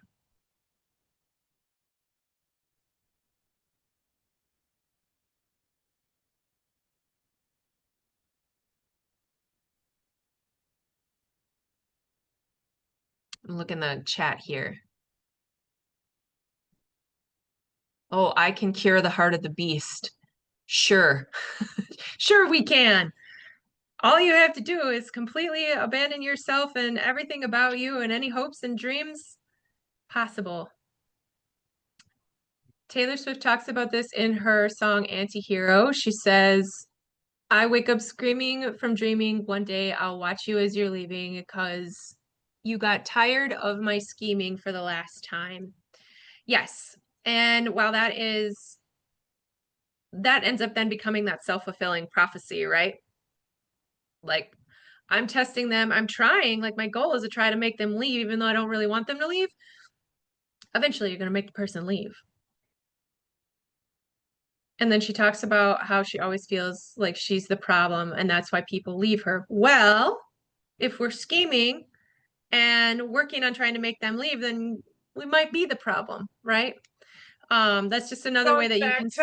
It goes back to what you were saying about how people like try to push that. Like, well, what if I do this? Will you leave me? What if I do this? Will you leave me? Like, that's kind of what she's talking about throughout the song. So. Yep. And it can look a lot like narcissism, but the motivation is different. Narcissism is about power and control and will never self-reflect. And that doesn't matter at all. Whereas this is all out of fear of being left alone, out of abandonment. And while the motivation is different, like a lot of the stress and the strain on the people around them is basically the same. So again, it's just holding those boundaries and showing up without any resentment during the times that we said that we would show up. Yeah, Mindy. So when I was about 6, my mom passed away, and from throughout my whole rest of my childhood, my father married and divorced and married and divorced and married and divorced. So it was a constant of this. And then I ended up in an abusive relationship that I stayed in for like 10 years with that thought that I'm not enough. And to this day, many years later, to this day, every once in a while, those thoughts will still flit through my head. And it takes some work to get to that point to where I'm like, no, and talk myself through that, because that led me down paths that, you know, I never have to go down again because of exactly what these feelings are, and never feeling like I was enough to keep anybody in my life or to, you know, be the person that everybody needed and stuff like that. Yes. Thank you for touching on that. Yes, the death of a parent, that can end up just that in itself, especially if the child is younger, right? And they don't necessarily get that, death is not necessarily a choice. Most people don't choose that. Um, the message and the impact could still be the same, even though the root of it was different. Thank you so much for sharing that. I really honor that courage. Yeah, Ed. We're talking about trauma absences. I'm really, really finding this fascinating. One of the things that I've been involved with and getting more and more interested in is working with older adults and substance use disorder. One of the traumas that I don't hear a whole lot about is the trauma of older adults and their number one fear. And that fear simply is loss of self-independence. How do you deal with that, and how that plays into substance use disorders? My brother is 91. 5 months ago, he lost his wife. They live in rural Midwest on a farm his entire life.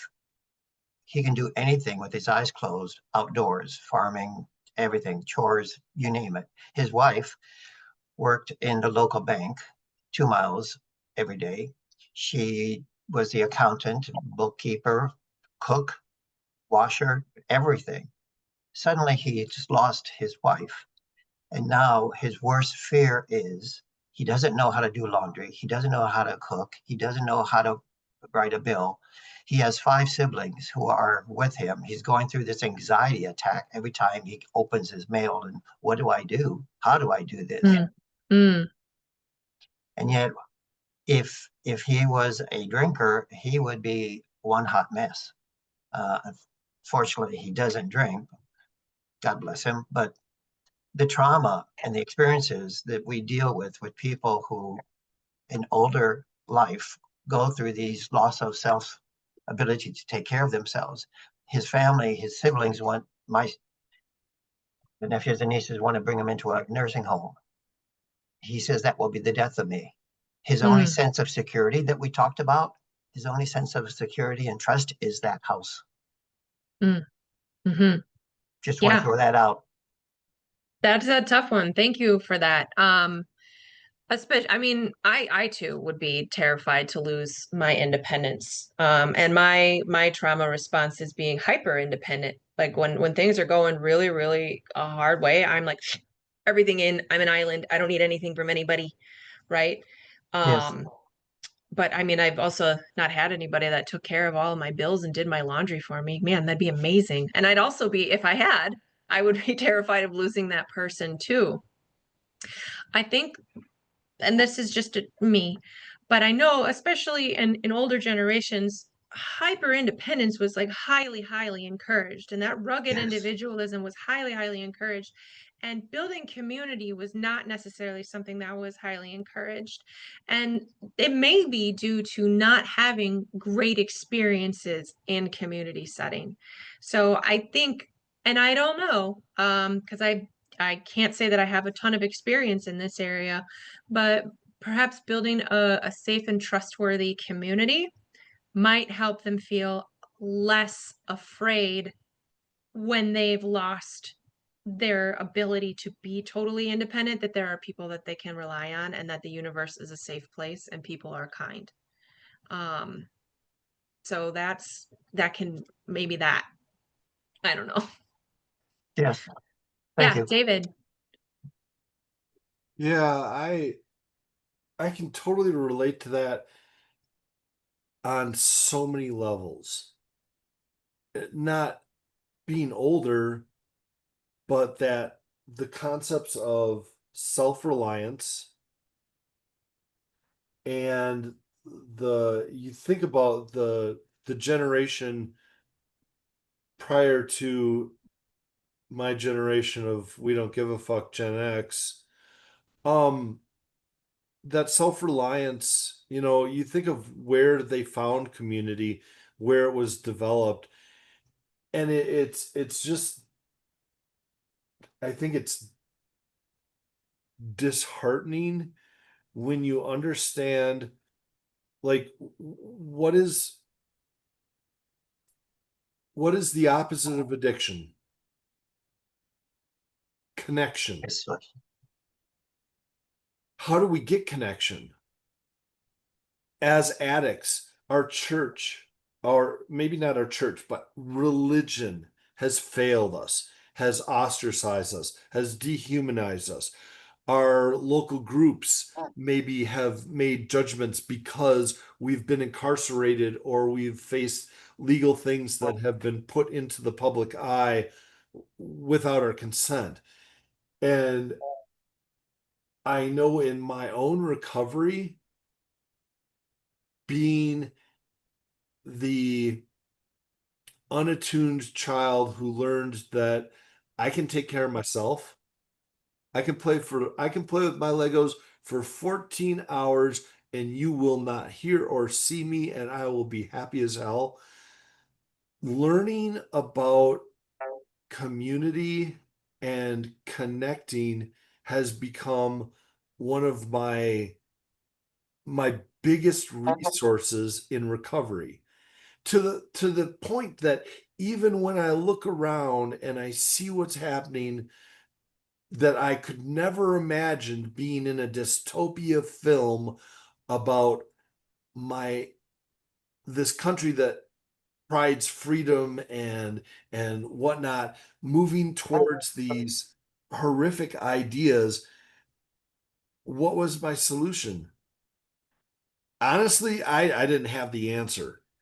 My 20-year-old son had the answer. I'm like, are you going to just sit? He's like, are you going to just sit on the couch and mope because, you're facing this machinery that you cannot do anything about?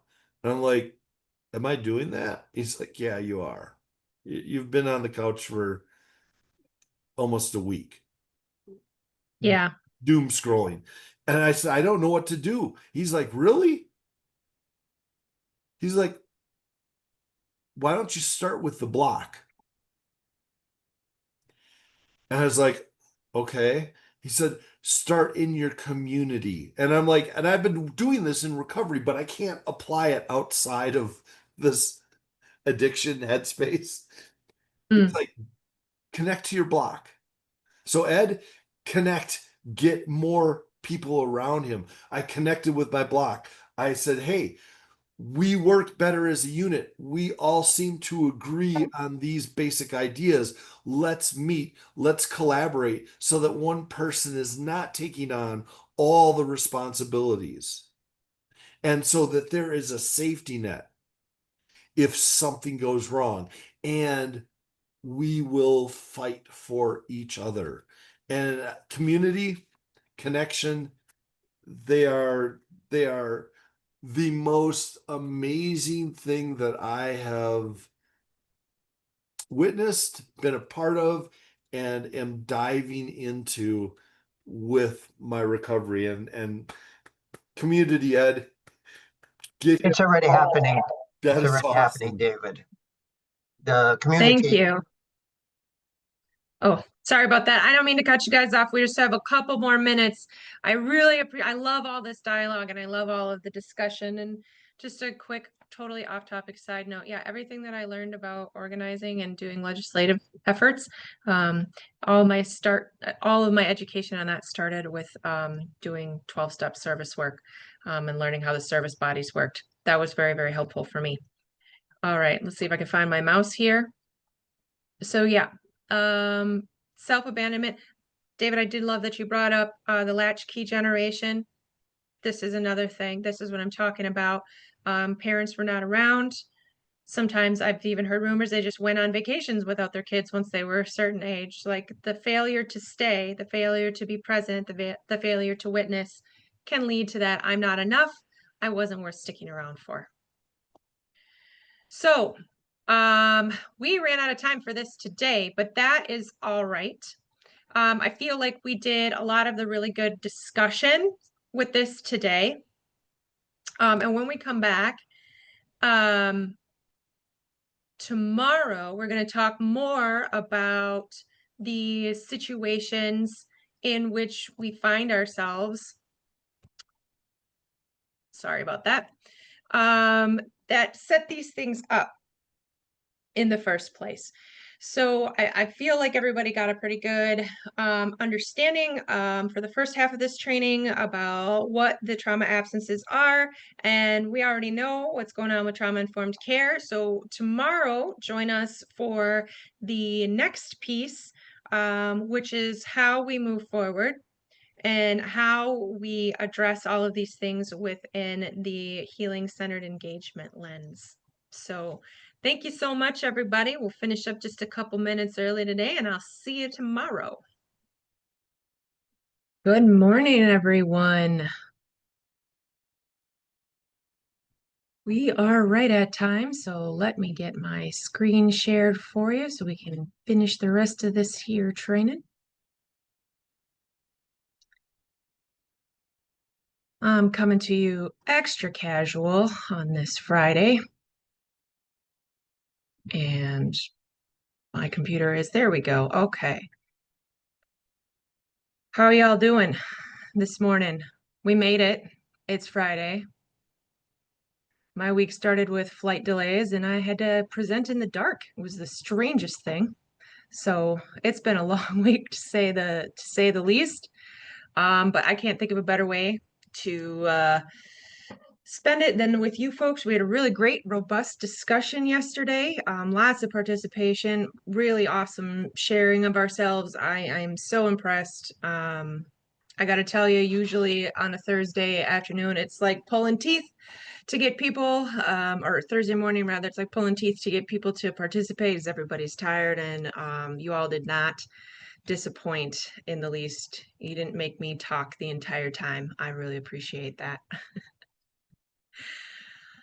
So before we totally dive in, I want to hear from all of you now that you've had some time to digest everything that we've talked about yesterday on the trauma absences. Like, were there any thoughts, ruminations, questions, clarifying things that maybe I haven't thought of or maybe you didn't think of yesterday?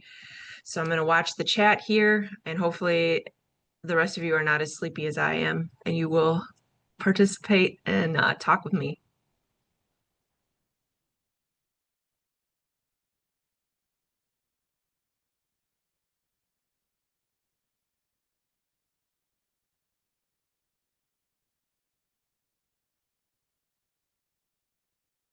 In the chat is fine too. I understand. It's a sleepy morning.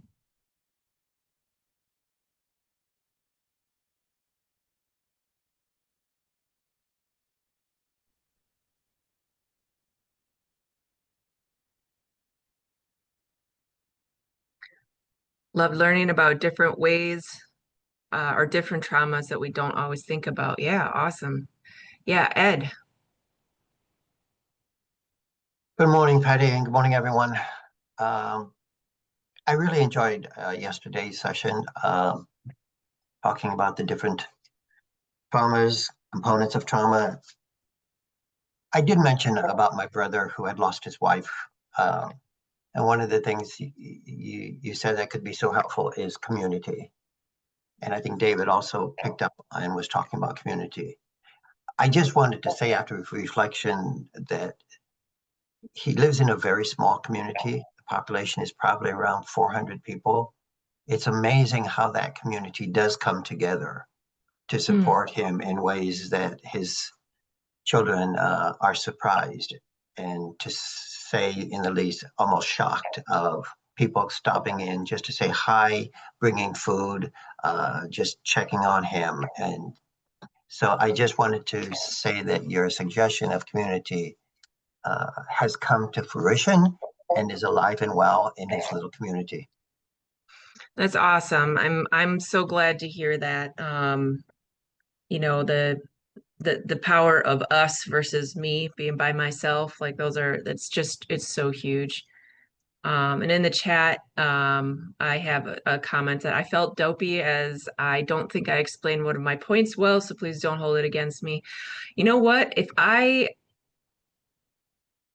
got it held against me every time something fell out of my mouth that I was just as surprised as everybody else, I don't think I'd be here today. So no, nobody's gonna hold that against you. And we're always here for clarification and straightening things out. Other thoughts on how maybe it wasn't something that you thought of before? Because I'm here to learn from you guys too.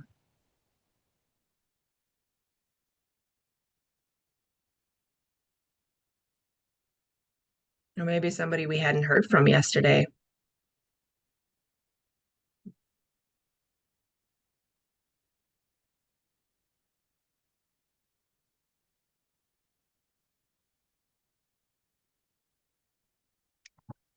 All right, y'all must be as sleepy as I am, so we'll be diving in. So yesterday when we talked about all of the messages that are received from the trauma absences, right? With failure to attune, failure to protect. What are some possible replacement messages, do we think? When we think of, failure to protect or failure to stay. Those I'm unworthy, self-abandonment, what are some possible replacement messages we think?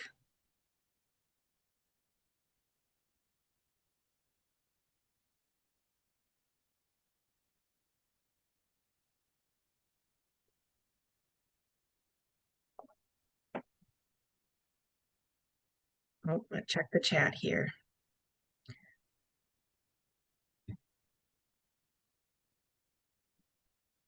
Oh, so I've got one that says that you are worthwhile. And then I also have something in here that I missed before we moved on. Sorry about that, Joy. I appreciated the personal perspectives and experiences. It is always great to learn when people have knowledge of real world experience. Yes. And also, Joy, I see your hand is up.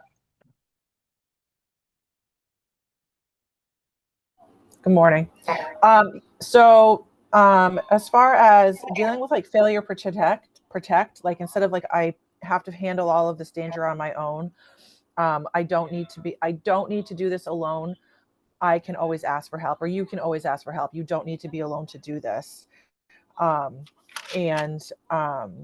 one on failure to stay, I wasn't worth sticking around for is you are worth it. They're the ones who missed out on your worth. Okay. Those are some really good ones. Yeah, and it's safe to ask for help. Could be another one. And then I saw some more in the chats. I am a work in progress and worth it. Yes. You are worthy no matter how hard. Oops, it jumped on me. No matter how hard life may seem at times, you are working as hard as you can, and every moment matters more than you may know. That's a good one. I am worthy. I have skills. I can do more than I believe. If I can change my story, I can change my life. Yeah. Yeah. Um, those personal messages that, we believe about ourselves and those belief structure systems, those messages don't necessarily, come from, we're not born with that, right? That's stuff that we heard from people we love, but then is also reinforced by a culture that we live in and the broader picture of things. And that's something that we're going to get into a little bit more after this. So I have some messages here too that we came up with, that it is safe to trust. I can ask for what I need. So, you don't have to pretend that false self, right? I can choose to care for my own needs, right? We don't have to abandon ourselves and our needs in order to keep people around us. And I can commit. It means I can do this, I can follow through. And with some real good ones today. So the key term here, healing-centered engagement, I want to express that this is an introductory training to healing-centered engagement. There are far more trainings that go deeper than this. And the one that invented it, and I think is the best out, is from Flourish Agenda. They're out of California. If you get the opportunity to go through their healing-centered engagement certified provider training through Flourish Agenda, I highly, highly, highly recommend it. They do a much better job, even than me, of explaining how exactly things in our environment give us these internal wounds, and how something that does not seem like it might be connected to one's developing, shaping identity are directly connected. They do a very, very good job of this. And honestly, I've been through it a couple of times, and every time I go through that training, like I pick up something new. There's a lot more. It goes a lot more in depth, and that is written by Shawn Ginwright Ph.D. He's got quite a few other things out there too that are just really, really great materials and articles. So I highly recommend looking them up. So this is a quote from the Aboriginal activist groups. "If you have come here to help me, you are wasting your time. But if you have come because your liberation is bound up with mine, then let us work together." We need to remember that when we're working with people who have an identity that is different than ours, they might be impacted by the environment around us and what's going on differently than we do. And while we might be unaffected by this thing for now, eventually this will affect us too if we don't stand together with our community members to make sure that everybody has access to all of the same things. So healing-centered engagement. Trauma-informed care offers an important lens to support people who have been harmed emotionally and injured, but it also has limitations. So it's presumed from, the individual experience rather than a collective one, right? So trauma-informed care also focuses much more on the pathology instead of the whole person. So, and again, I want to be very clear that I am not saying that we need to do away completely with trauma-informed care, because it is probably the start of how we engage in communities and in our own journey to get to this healing place. So when we're talking about an individual having a problem versus there being a collective problem, what do we think of?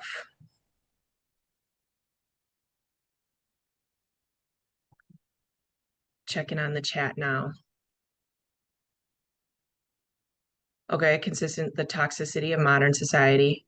The key is to do no harm. That's interesting, because I don't think it's possible to do no harm. It's not possible. We're human beings, right? So we're going to do harm. And I think the more important thing in that, as opposed to setting an unrealistic goal, or to even to try to do no harm, is what do we do after we've caused harm? How is there a pathway back to being in integrity with who I want to be as a person and as who I want to be in my community? What is the pathway back? And when I'm talking about stuff like that, drug felonies are a really great example, right? How many of you have watched somebody try and try and try and just jump higher and higher and higher every single time the system tells them to jump, only to be defeated because they have this life sentence now, even though they've served their time, for this. But because they have to be marked as a felon for the rest of their lives, they can't get housing, they can't get decent paying jobs. Sometimes they can't even go to their kids' school events and become a member in their community that way, and being able to be a chaperone on a field trip, right? So when we think about something like addiction on an individual basis, we then do not give accountability to the people who are benefiting from the people being exploited in that system. Okay. And I know that this is, you're kind of like, well, yesterday we were talking about individual messages and stuff. Yes, we absolutely are, but nothing happens in a vacuum. Everything is connected always, because it can't not be. Any issues that are, before your organization or in your home life, all of those things end up being connected and overlapping. And approaching our people or approaching ourselves as if we are not connected ends up exploiting people. How many times have you heard women talk about, we're expected to work like we don't have any children, and we're supposed to raise our children like we don't have to work? Those things are expressly connected, and it is, in fact, expressly political. I know many times people try to stay out of all of that, but that is because you have an identity that it allows you to be able to choose whether or not you engage. Because if it's just an individual experience, there's just something wrong with that person. This isn't something that happens all the time. There's just that person. So there's no pattern to be seen. So there's no bigger change that has to happen.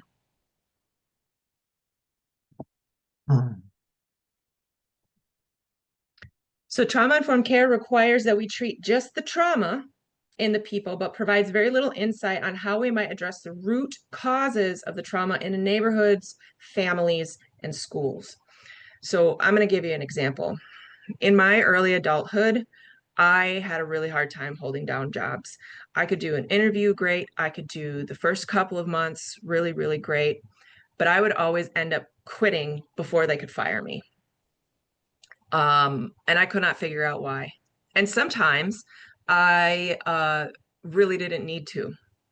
Like I just figured, I made a mistake. They're going to fire me. I'm going to quit before you can fire me. When I got to the very root cause of what it was, and it's kind of silly, it was report card time.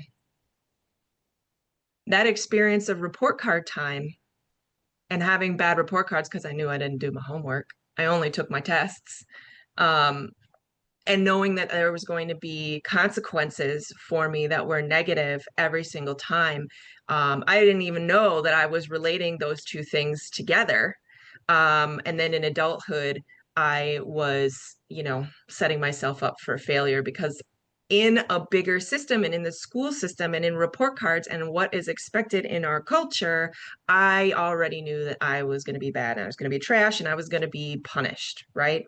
So that's not just necessarily on an individual, this is individually how it presented for me, but report cards, that is a collective experience, right?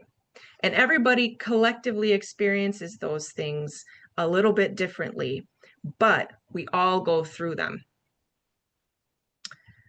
I'm checking on the chat here. In the medical world, treat and profit by managing symptoms. So I think it's a little bit more complex than just profiting off of it. While there are definitely areas within the medical world where there are things that are unethical, like insurance companies practicing medicine as opposed to doctors being allowed to practice medicine. Yes. And managing symptoms as opposed to root causes. In some areas, yes, I would say that. But this is, I think this training is probably that's like the point of this whole training, is like the messages, right? The messages for the trauma absences and for the trauma that happened are the symptoms. Healing-centered engagement is going to that root cause. Trauma-informed care is what happened to you. Healing-centered engagement is what was happening in that environment that led up to this happening, and what can we do about that?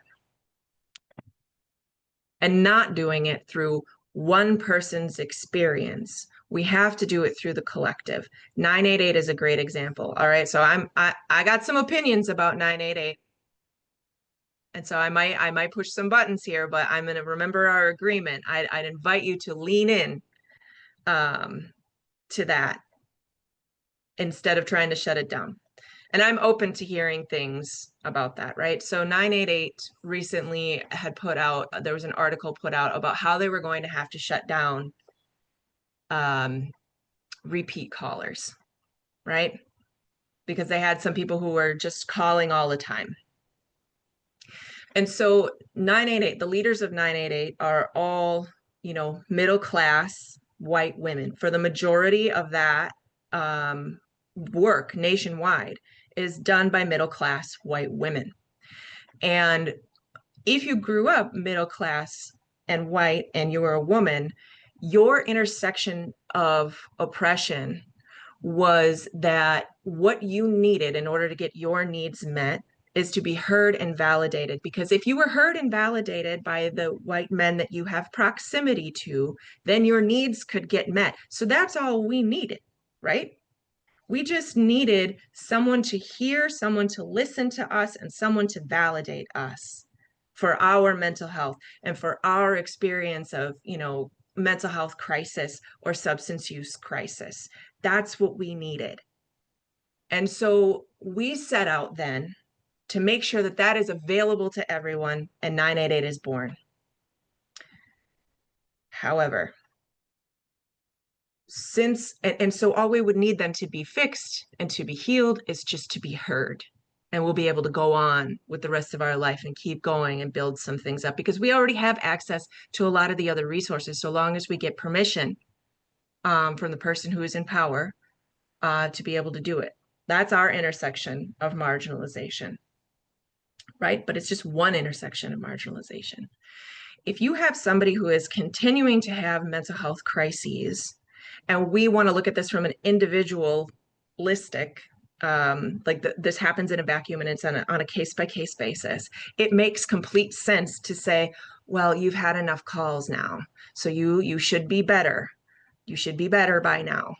Now it's a you problem. No, we provided the written, but it's a you problem. However, if a person is still continuously living in an environment that is affecting and impacting their mental health, and they have one or more or different intersections of marginalization, simply just talking about it is not enough, because they don't have access to the resources in order to change the situation that they are in that is impacting their mental health.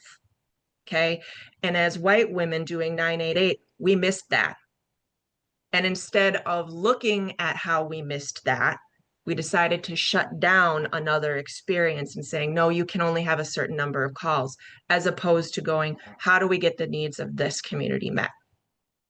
And this is why the collective is important. And this is why it is important to understand what your intersections of marginalization are, and that is different than the pain that you've experienced. Those are different things. Marginalization causes a type of pain. It doesn't invalidate what your pain is just because you don't have that kind of marginalization. And in fact, you'll be able to be much more effective if you address your own pain in the way that you need, so that you can listen and really, really see somebody else's experience as they see it and believe them in this. So that was kind of a lot.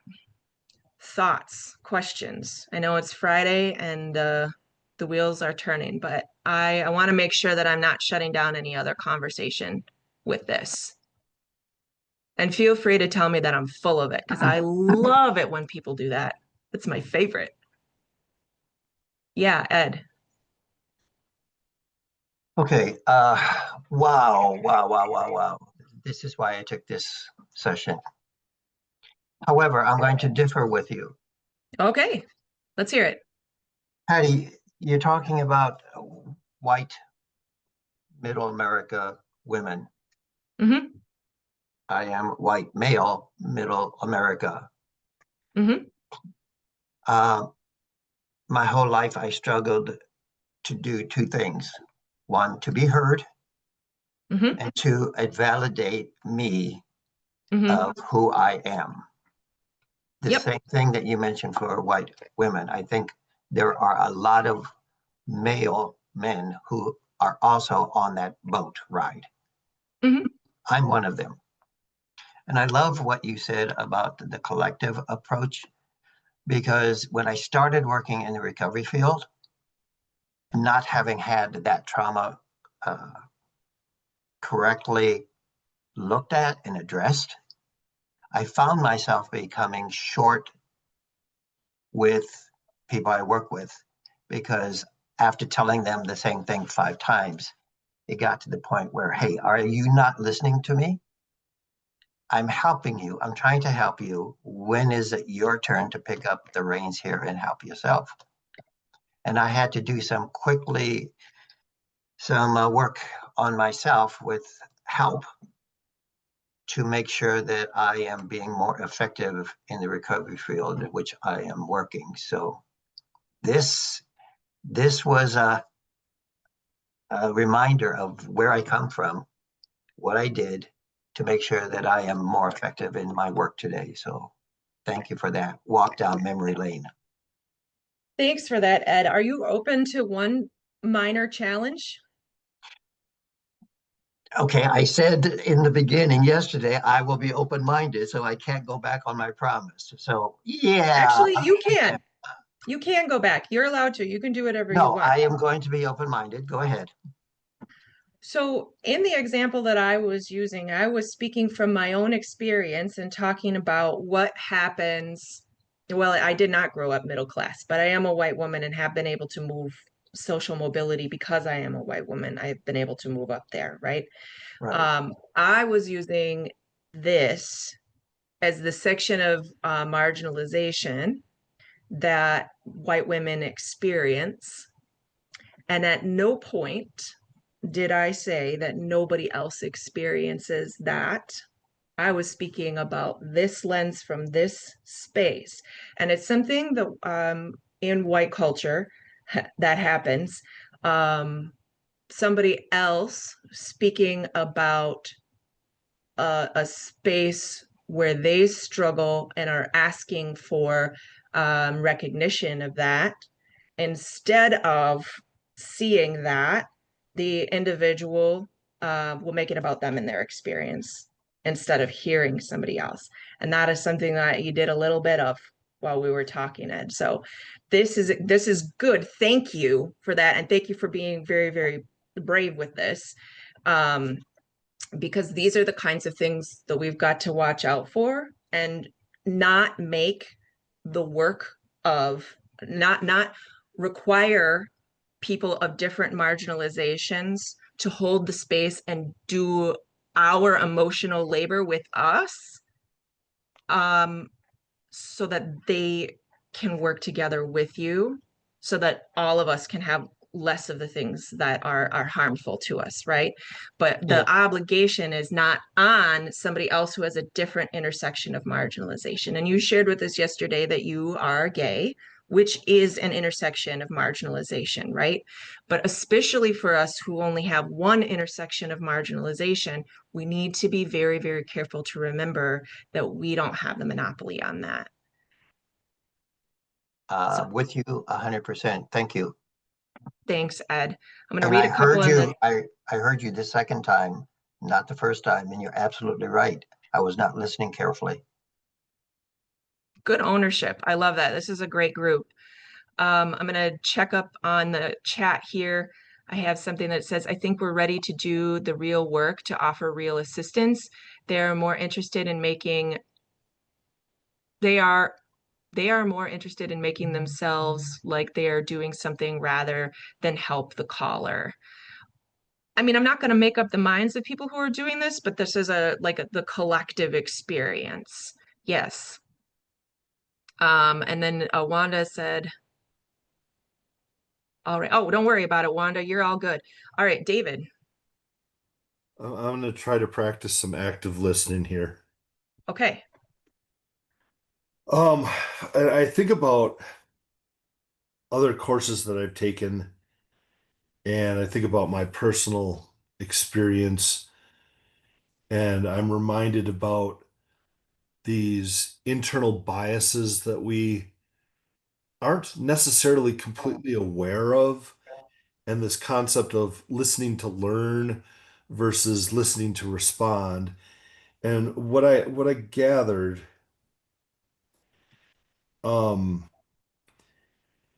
is that I may not, for your example, be able to connect to being a white middle class woman, obviously. But it sounds like where I should be focusing for a healing centered engagement is, where are my intersections? Where are the things that I can connect to with a person that I'm working with? And with that in mind, then I need to, I mean, we're taught a lot. I mean, it's becoming more and more popular that group transaction is more powerful than individual transaction. And what I, hear consistently is interconnection. And so in this, I'm looking for the intersections that I can connect to and relate to, and then hear the differences and the areas that I might not be aware of. And then instead of looking at this approach as it's this person in front of me, that these, I mean, it reminds me of so much. I love Gabor Mate. He has this quality of not, he'll approach the individual to attune and to connect and to validate, but he always takes it back out to the web of life. And I think that what we're looking at, where Tick was more of a um, kind of a, this is how we want to behave, try, do no harm. Now, healing centered engagement is, yes, Tick works for this individual approach, but now we have to really look, like you said, the root causes. And until we ever deal with the root causes, the symptoms will persist. And the symptoms might be in individual cases and experiences and expressions of addiction, mental illness, violence, all of these things. But until we drill down to the core pieces of why are these people experiencing this, what is, and I look at it and I say it's a societal level. And am I connecting to what you're talking about and what healing centered engagement is focused on? Yeah, you're getting it. Um, that is exactly what we're talking about. And one of the things that especially if you're somebody who has only one intersection of marginalization or no intersections of marginalization, I think the most important thing that an individual in that situation can do is find out what doors they can open that others can't, listen to the community, what doors they're not getting open, and then kick those doors open and hold them open for those who should be there, even if that means that you don't get in the room. So thank you for bringing that up. Yes. All right. So the term trauma-informed care runs the risk of focusing on treatment of the pathology rather than a whole well-being. Again, we're talking about things on an individual basis. If we're looking at a domestic abuse survivor on an individual basis and just treating, the black eyes or, scratches or cuts, But we're also not looking at the fact that there's a system set up that she can be financially abused and held hostage, and that, there's not enough support for that. Or another really great example of looking at this in the collective is domestic abuse shelters. Now, I'm not knocking domestic abuse shelters whatsoever. I'm not. But they are not going to solve domestic abuse because they are what happens. They are a safe harbor after the abuse happens. Okay. If we want to end domestic abuse, and I think just about everybody, I don't know anybody who's going to be like, nope, we need to keep it. What we really need to focus on and what we need to put, money and resources into are people who would be or have been offenders, and what is their pain, what is their healing, what is their motivation, what resources do they need, right? Domestic violence happens at a higher rate when in a poverty-stricken home versus somebody, not that it doesn't happen. I want to be very, very clear that domestic violence absolutely happens at all income levels and across all races and ethnicities. I'm not at all saying that it doesn't happen, but we see it at higher rates and more violent in poverty levels, right? So when we're looking at something like if you're doing active, not activation, that's the wrong word, activist work around minimum wage and getting that to be a livable wage, because minimum wage is not supposed to be the lowest wage you're allowed to pay somebody. It's supposed to be the bare minimum that you need in order to raise a family of 4 on one income, be able to save for retirement, and be able to go on a vacation once a year. That's what minimum wage is supposed to be. And at the moment right now, in order for that to happen, it's at about $50 an hour for the national average is what minimum wage would need to be in order for that to happen. So when we think about things like advocating for minimum wage, you will also see, because if you go by social determinants of health, there are certain social determinants of health that reduce violence. And minimum wage is one of them. So that's just one of the many, many, many ways that things that seem like they're in a completely different sphere are very much directly connected and directly affect one another. And when we get involved in just trauma-informed care, we end up starting to get in silos, right? How many of you have talked to public health and then talked to treatment and then talked to criminal justice in your county or your state, and they all think that they are innovating something completely new because they see this problem. They all see the same problem, which right now is housing. That's the biggest problem right now for everything, everywhere. And they all think that they're all working separately and then competitively for the same problem because they don't talk to each other, because everything is considered on an individual one-by-one basis, right? And those 3 departments tend to think very differently about the solution to a problem. That's another reason, that we struggle, is this aversion to conflict and aversion to challenge, right? That can be another thing that leads to the siloing of these things. So if we want to look at the whole well-being and the whole well-being of any individual person, we have to look at the well-being of the community as a whole and how things affect, how certain laws, how certain ordinances will affect an individual. And those things absolutely tell us each messages about ourselves and what we're worth. And when somebody doesn't think they're worth very much, because those are the messages that they get, eventually they throw their hands up and go, well, I must not be worth that much. Checking on the chat here.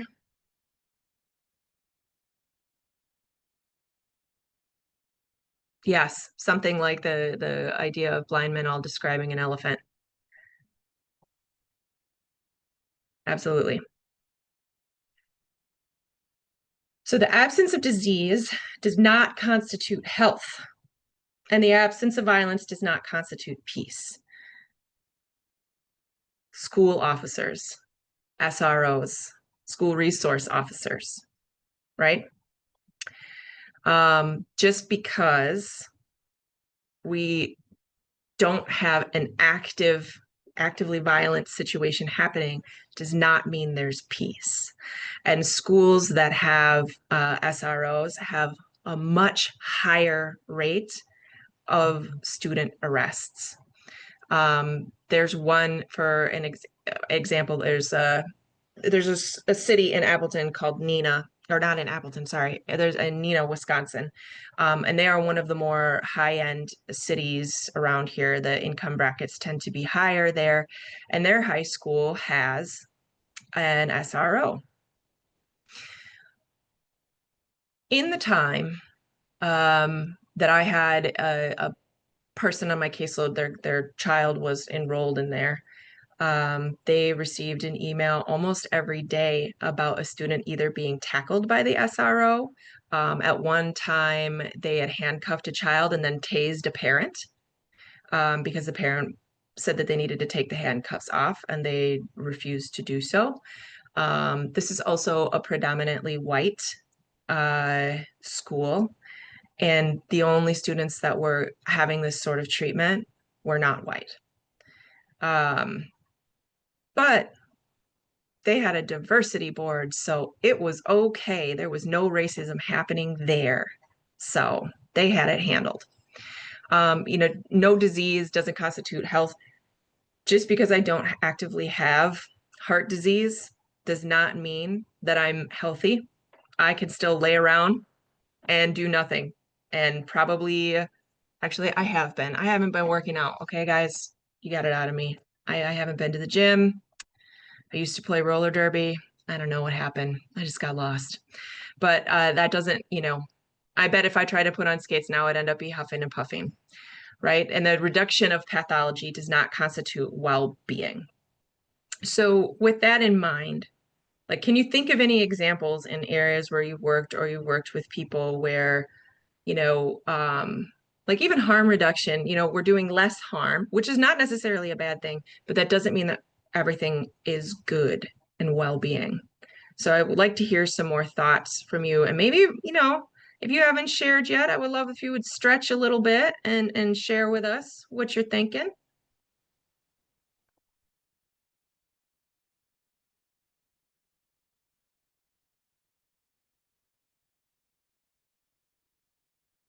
All right, from Stephen, that example speaks to the importance of health equity discussions around healing. Yeah.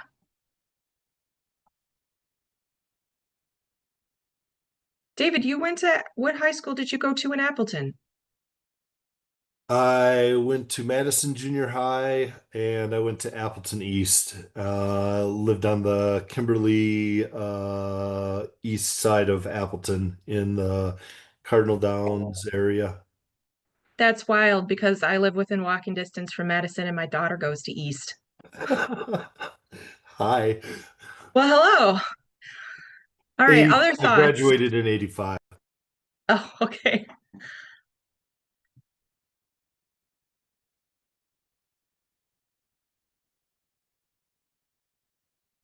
Other thoughts, philosophies. Feel free to tell me I'm full of it too. I mean, I'm good with that.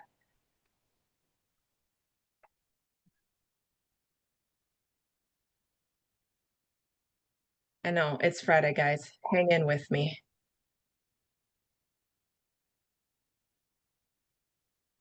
All right, David.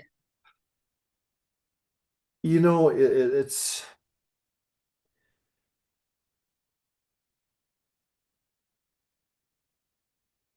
we're trying to address and figure out methods to help and educate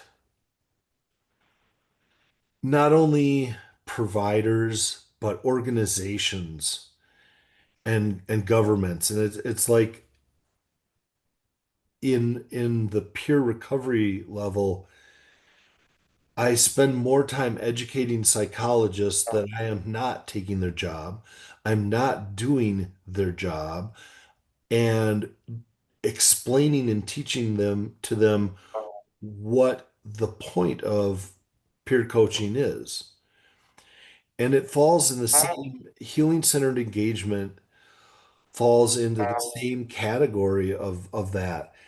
And it's this, and I can't, maybe if I knew Western philosophy better or understood capitalism better, I would be able to speak more intelligently about it. But we've we've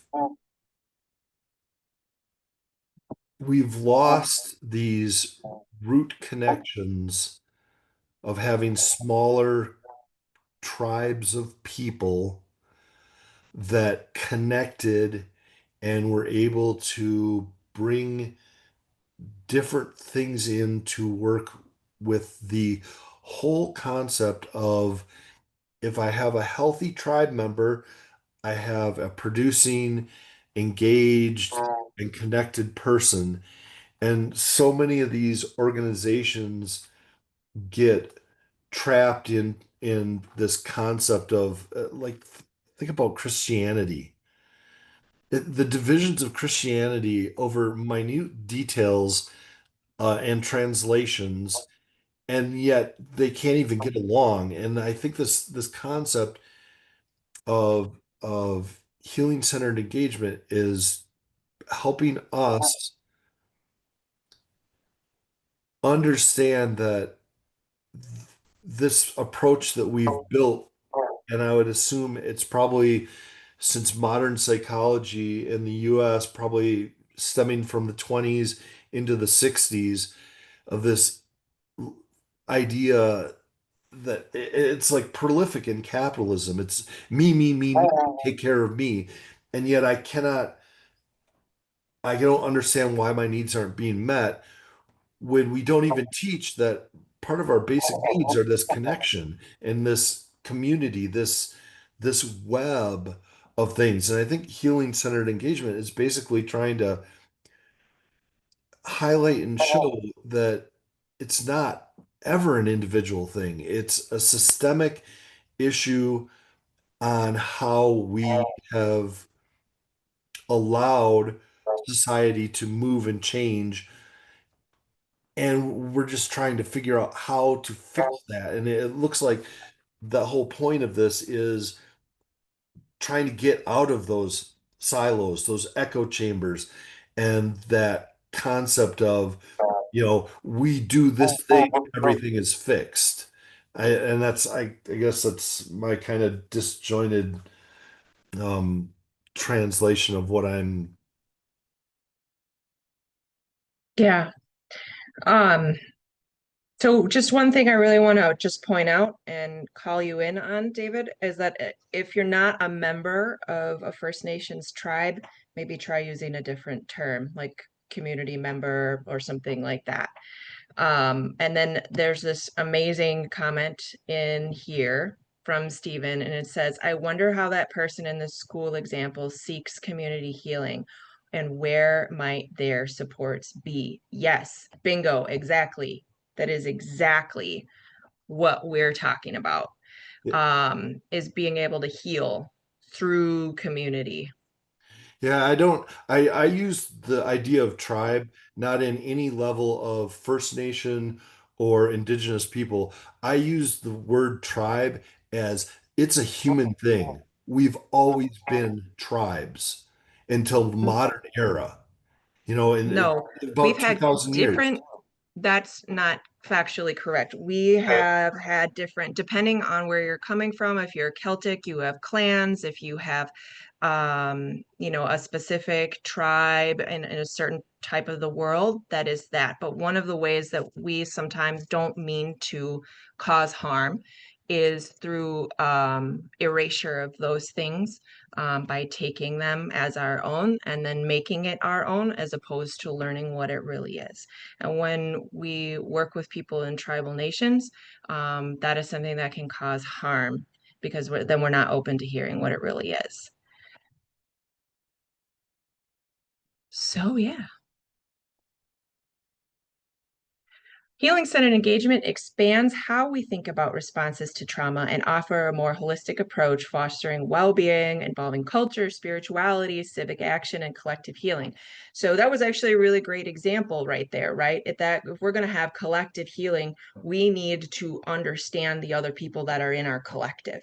And especially coming from, a white supremacy lens, because white has been considered the norm. There are going to be so many things for white individuals that we don't realize are things that are part of an active effort of marginalization. And to be so gracious about those things when we do hear them, and remember that it doesn't mean that we are a bad person. It doesn't mean that we're dumb. It doesn't mean any of those things. It just means that there is a collective that set things up so that we actively are misinformed. Because if we are misinformed, then we continue to uphold the norm because we can stay comfortable then. And if we want to change something, and really, really, really want it for all people, for all people for real, then we have to listen to those who have been doing it. Especially the Black community in this country for a long, long time has been doing civic action because they have had no choice but to protect themselves. And when we're talking about culture and spirituality, we need to be careful how we are borrowing or taking something. Yoga is a really great example of cultural appropriation because yoga is a religion in India, and only gurus can teach it. But we have created an entire market off of selling clothing and becoming teachers and hosting classes and making money for classes. And if you tell one of those teachers that religion doesn't belong to you and you shouldn't be doing that, the meltdown and the defensiveness and the rage that comes back at you, as opposed to really realizing that they had come through this with a colonizing and conqueror lens, which is affection and a characteristic of a white supremacy mindset or a white supremacy culture. In realizing that some things just don't belong to us. Some things do not belong to us. And we can be invited to appreciate. We can be, invited. I get invited. I do a lot of work with Oneida Behavioral Health and the Oneida tribe, as well as the Menominee tribes in Ho-Chunk here. And I am invited to their ceremonies all of the time. But I'm not going to get offended when I am not allowed in their longhouse because I'm not Oneida. Right? That's their sacred thing for their people, for their church or their version of church, right? And I'm not entitled to be there. Okay. And sometimes those things can be really difficult, but when we're talking about the collective, we need to know if we are the ones who are part of their oppression, because the only guaranteed way to change the world is to start with changing yourself. And if we can lead as examples of that self-change, that's when we start having the collective change, right? I mean, civic action and legislation helps too. Stephen says, thanks for sharing that. I'd offer that to meaningfully work with healing a person from diverse communities. Oh, as a healing person from diverse communities, we need to look at our socialization and dominant culture norms that we don't always support healing. Yes. Yes. David, thank you for that. I will give you a couple of reading suggestions. First ones, just to get started on that, would be White Fragility and Nice Racism. And I'll have my contact at the end, so you can ask me for more reading suggestions and you can get started that way. Thank you for being so gracious and open to hearing that.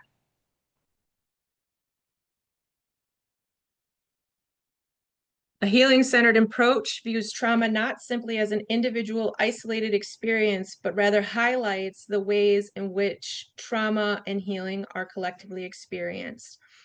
Y'all familiar with the man and the bear trend that was happening?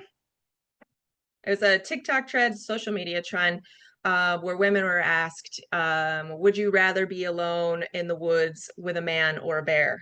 And women overwhelmingly said they would rather be alone in the woods with a bear. Right?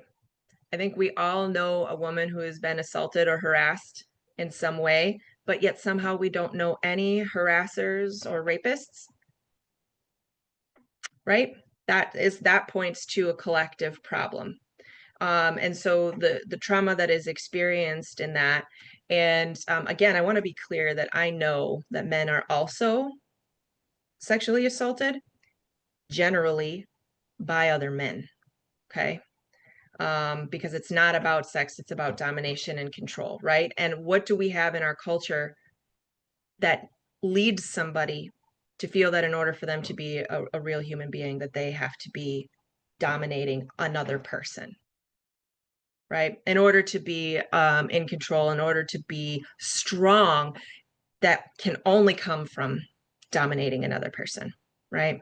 Those are the things, those are the root causes in the way that we it's written into our legislation, it's written into just social norms, as was covered in the chat. Yes, like looking at what our social norms are, which are more difficult to put your finger on it, right? Because it isn't written down anywhere.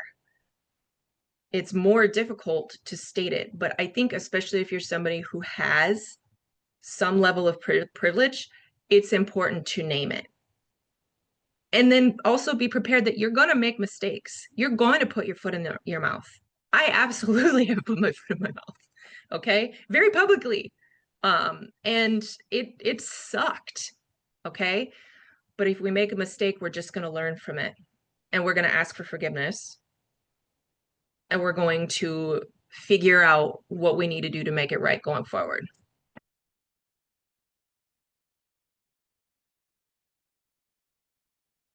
So a healing-centered approach requires a different question that moves beyond what happened to you to what's right with you. What are your strengths? What are you good at? What are you doing well? What is our community doing well? Because if we get focused on the deficit all of the time, it becomes very defeating.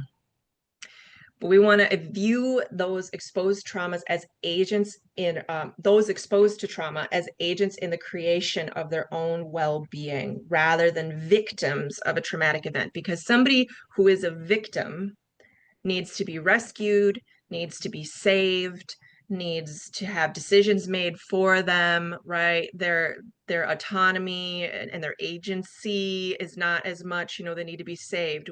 Not while at the same time, still very much honoring and acknowledging and listening and believing them.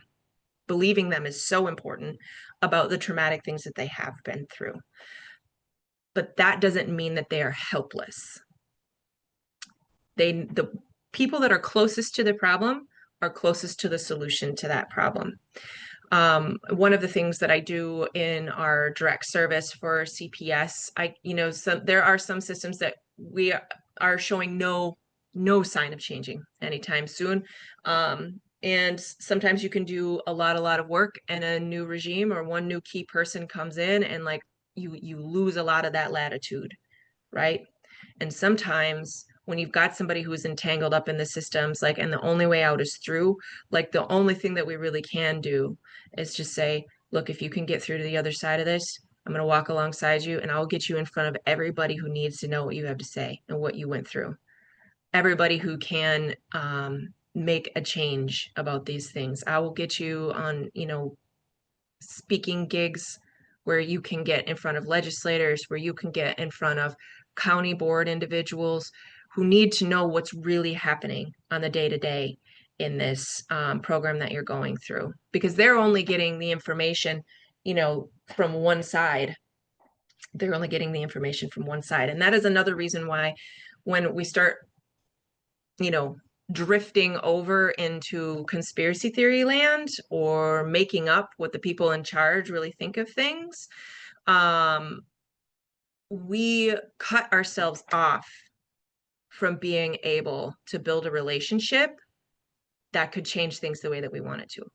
I cannot tell you, so in my state, say what you will about the GOP, and I will say a lot, but when I have gone in and didn't start with, do you have any idea what this bill is going to do to people? Like, you're gonna, instead of doing that, I started with, can you please tell me what your intention is behind this? And like, what is the goal with this?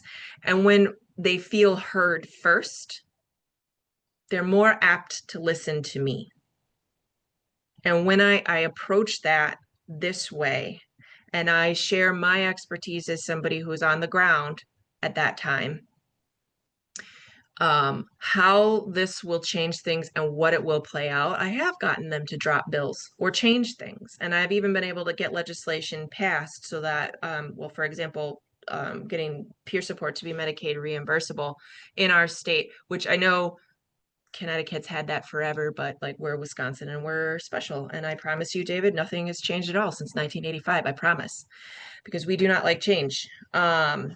So when we start with what's right, even with people that we know hold very different values and beliefs, we can never assume to know what those are, because at the end of the day, most people, most human beings want to do good in the world.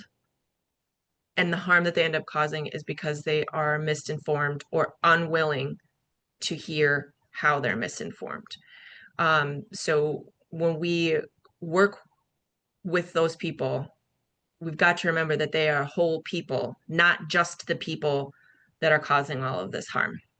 There are certain exceptions to that, and I won't get into naming names, but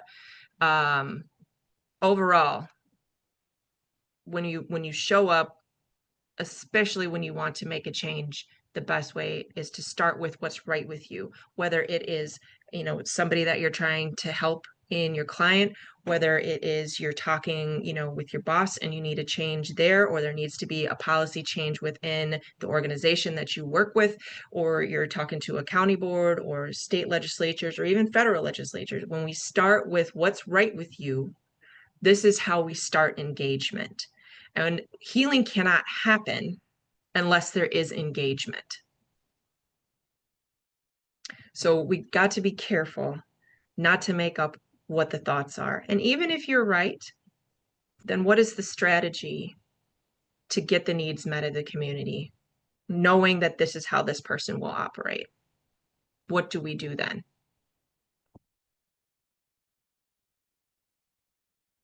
Healing-centered approach comes from the idea that people are not harmed in a vacuum, and well-being comes from participating and transforming the root causes of the harm within the institutions. I feel like we have hammered on this a lot already, and we're moving through this pretty fast. So I would love to hear any kind of advocacy stories or any kind of thoughts or something that you would love to see change, and how would we move through that? Like, when we stop and think about even like maybe somebody on our caseload and the barriers that they're facing currently, what are some ideas of what are little things that we could do to be able to set things up so it's a little bit easier for them?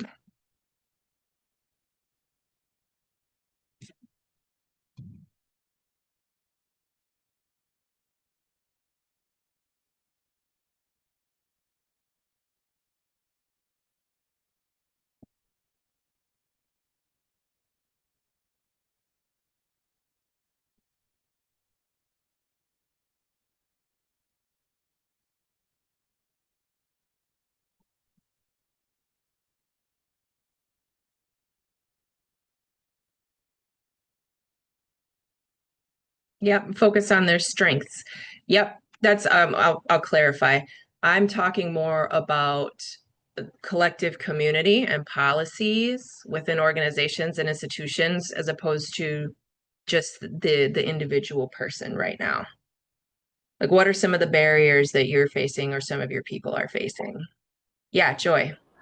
I feel right now where I am, it's a community connection. We have a place up the road that handles our deals with like homeless people and providing supplies, yet they refuse to actually mention our agency.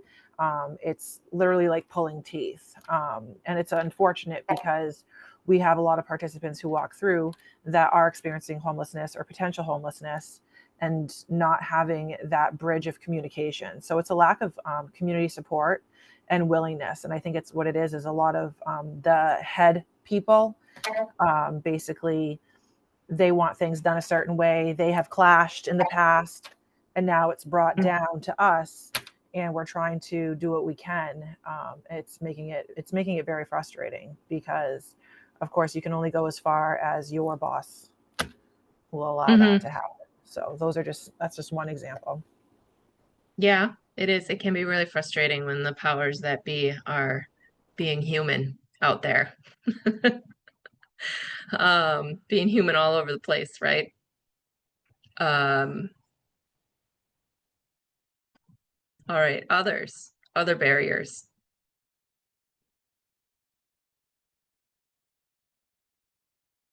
Ego, yeah, that can be.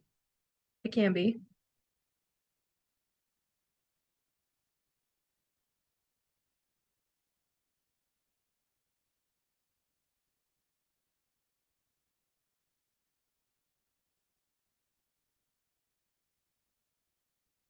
So we're at a really unique period of time in our country's infrastructure.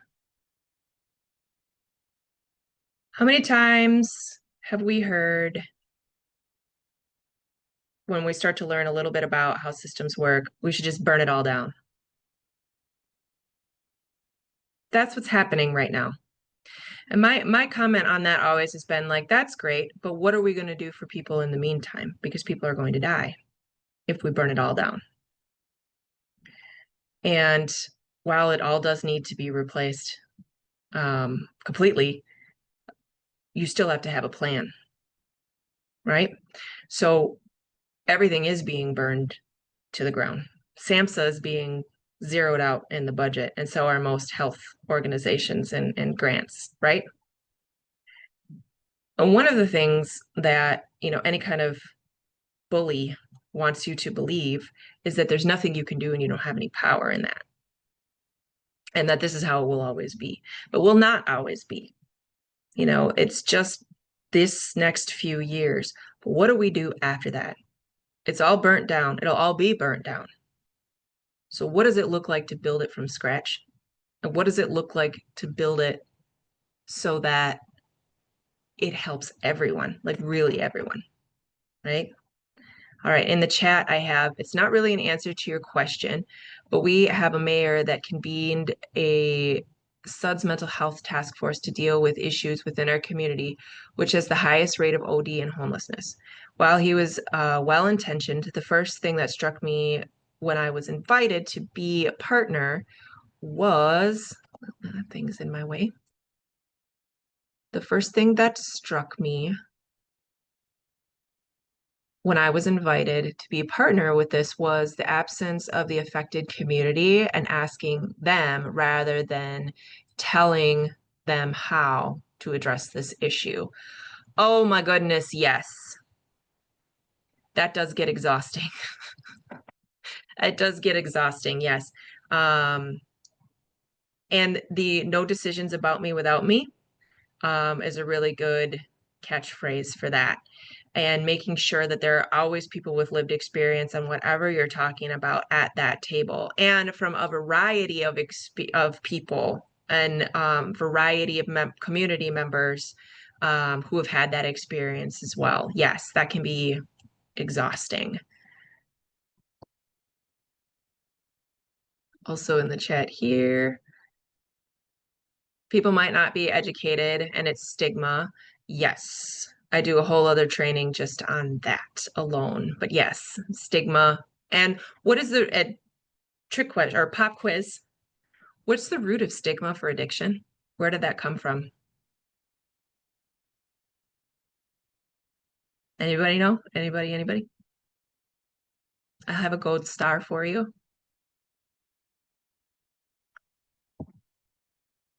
The war on drugs and the Reagan administration and all of the bills that they put out.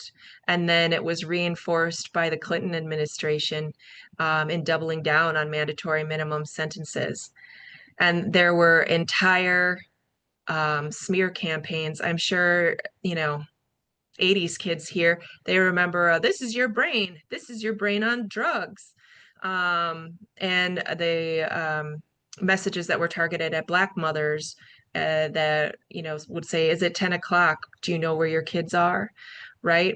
Um, this was an entire cultural propaganda shift to demonize drugs and people who use them, as opposed to understanding what need drugs were filling in the community and what we could have done collectively to ease the pain so that drugs were no longer necessary, right?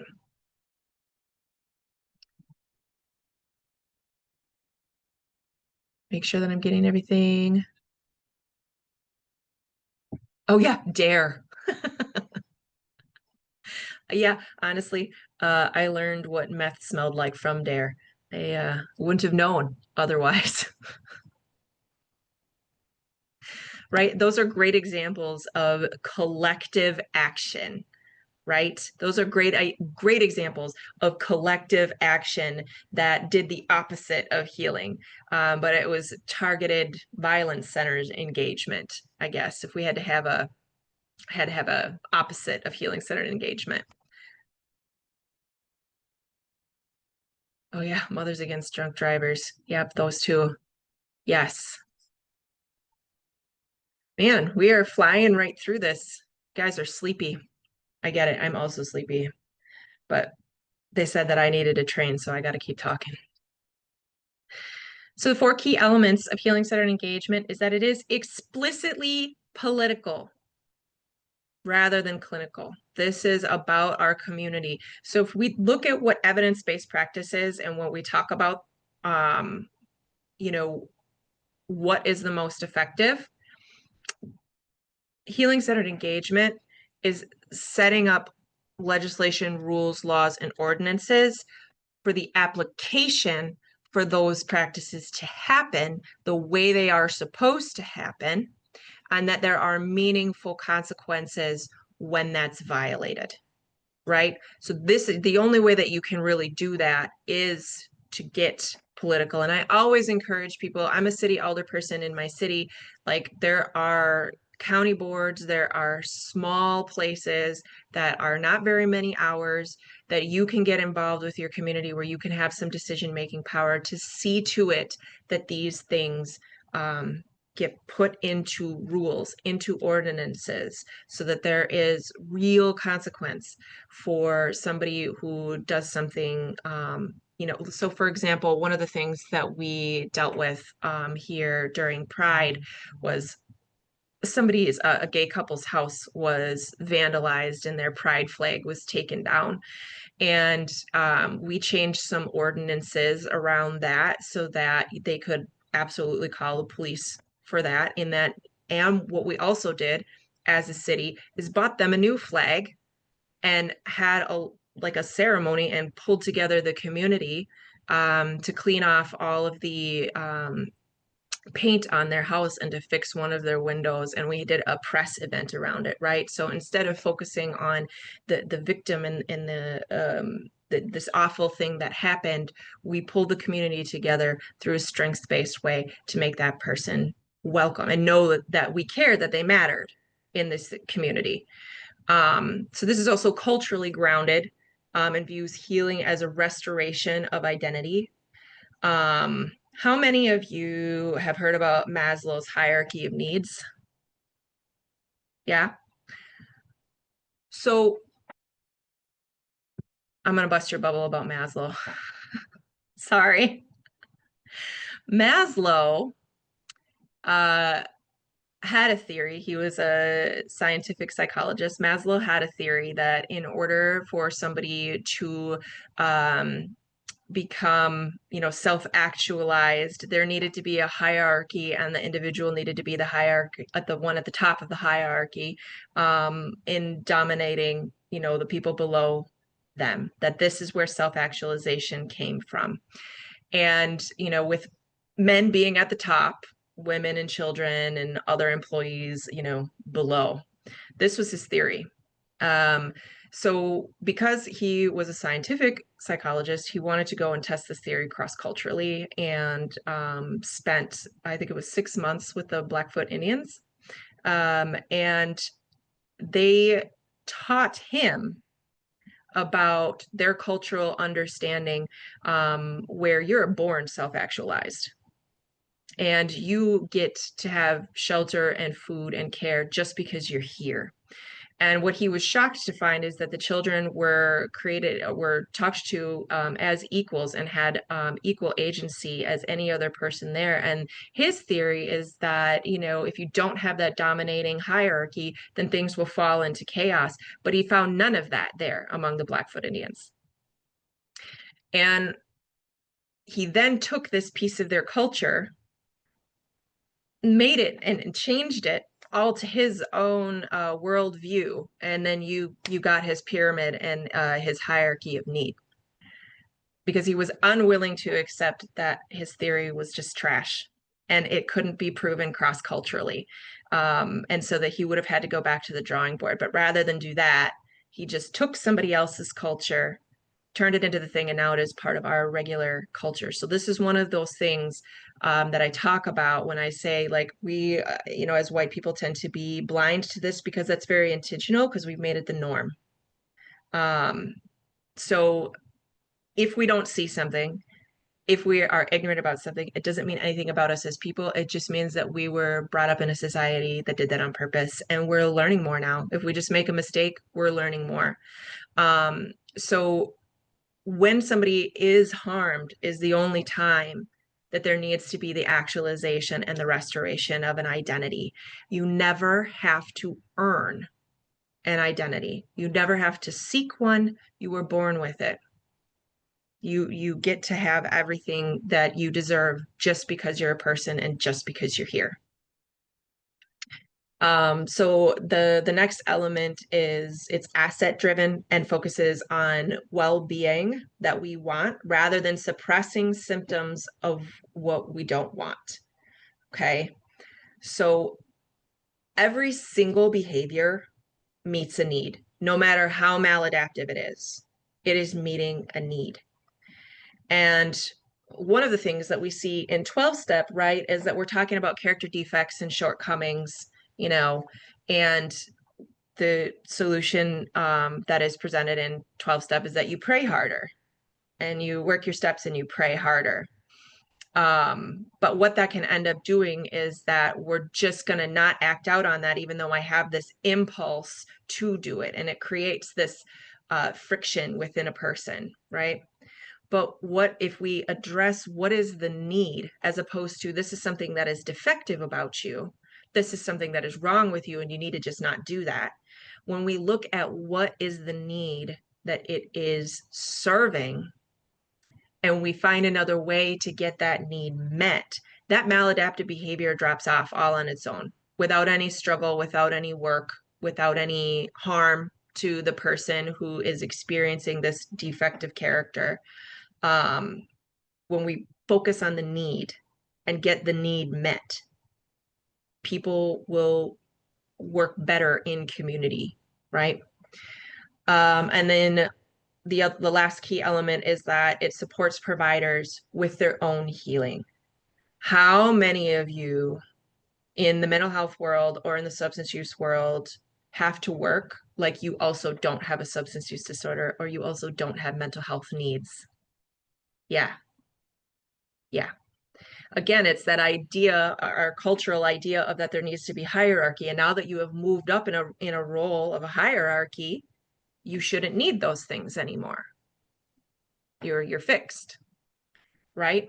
But it is a radical activist act to decide for yourself that your needs are important and meet them, no matter the opposition. Yeah, Ed. So just a quick question to close the link on me, on my understanding. When you talked earlier about how to approach trauma healing, you asked, instead of asking what happened to you, change the dialogue to what is right with you.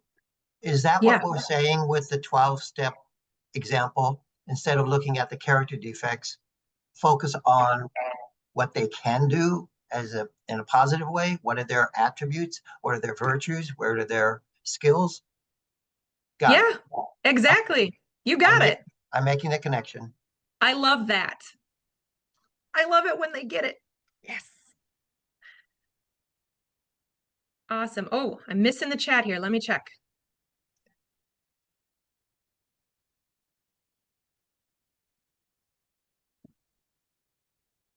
Sorry about that. My computer's being a little weird. Oh, from Ed, ageism is one of the last socially acceptable prejudice today. Well, there's quite a few socially acceptable prejudice, but yes, ageism is one of them. Social media, marketing, medical help all marginalized older adults being older is something to avoid, which is so silly, isn't it? Because how do you avoid getting older? You die. I'll tell you how. Facelifts, vitamins, gym workout, everything. Oh, yeah, yeah. Which is ironically also to help you live longer, right? But it's also treating the symptoms and not the cause. Right. Um, Never mind that if one is of good fortune to live long, he or she will be stigmatized. Maybe, yeah. I'll have to tell you when I get there. I'm gonna believe you though. Believe me, it's a problem for older adults, particularly the baby boomers. Motivational interviewing. Yeah, some of that. David, are you having some technical issues? Or are you just saying you didn't see the comments? I don't see half the comments that you're reading, and I'm everything's performing well on this end. Hmm, It's just odd, I don't know. but I'll survive. It'd just be nice to be connected a little. Well, that's why I read them, so you can hear them. All right, Christy.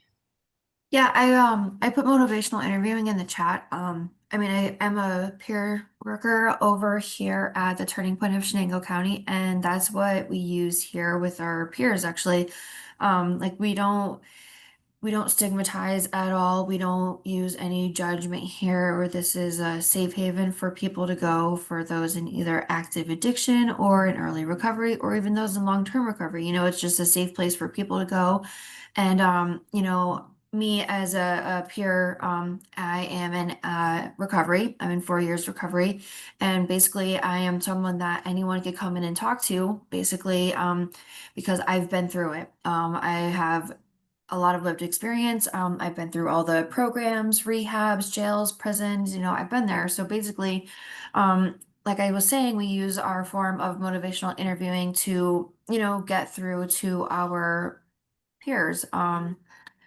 Basically saying like, what can we do for you? Like, how can we help you in any way possible? Like, asking questions that they can help figure out for themselves what they may need in their lives. Kind of, I don't know, I guess trying to figure out what would help them best in their daily life.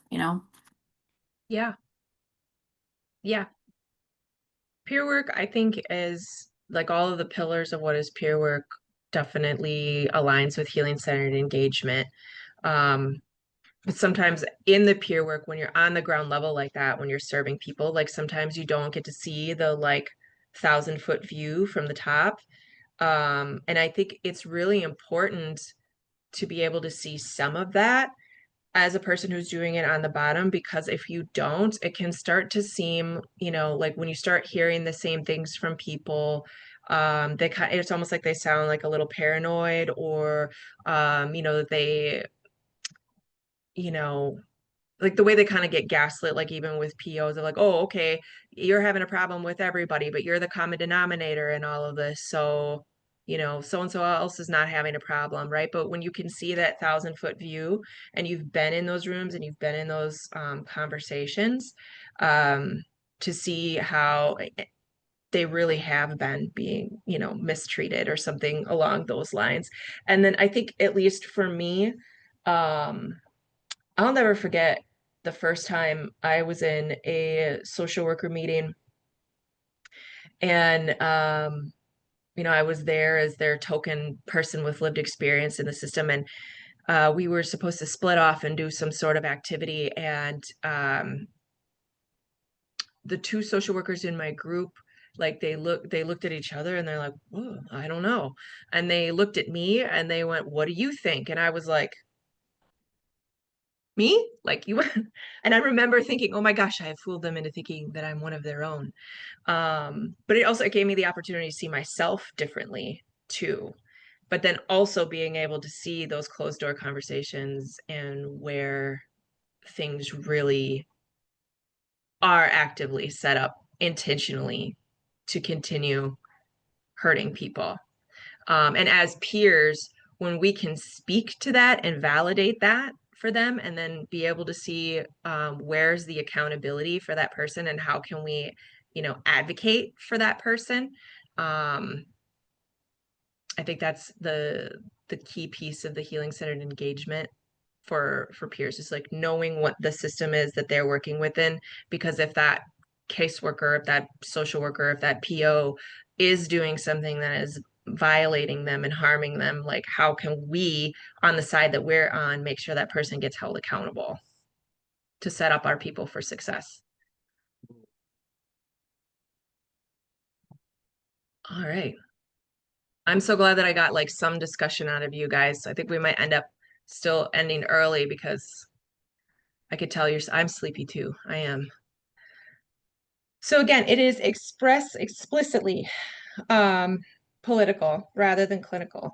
So in communities and individuals who experience trauma are agents in restoring their own well-being, healing is found in the awareness and the actions that address the conditions that created the trauma in the first place. And when somebody says to me like, "Oh, I don't get political, I don't pay attention to politics," I'm like, well, your landlord does. The housing agencies do. I promise your job boss who decides how much you get paid, they're getting political. They're getting heard. So don't you think that you would want decision makers to hear your side of things? And then I also hear a lot of apathy many times. And I say, you know what? If your vote didn't count, there wouldn't be so many things set up to try to keep you from voting. There wouldn't be so many messages about, how you can't really do anything with one vote if it didn't really matter. And there wouldn't be so much money going into campaigning if votes didn't really matter.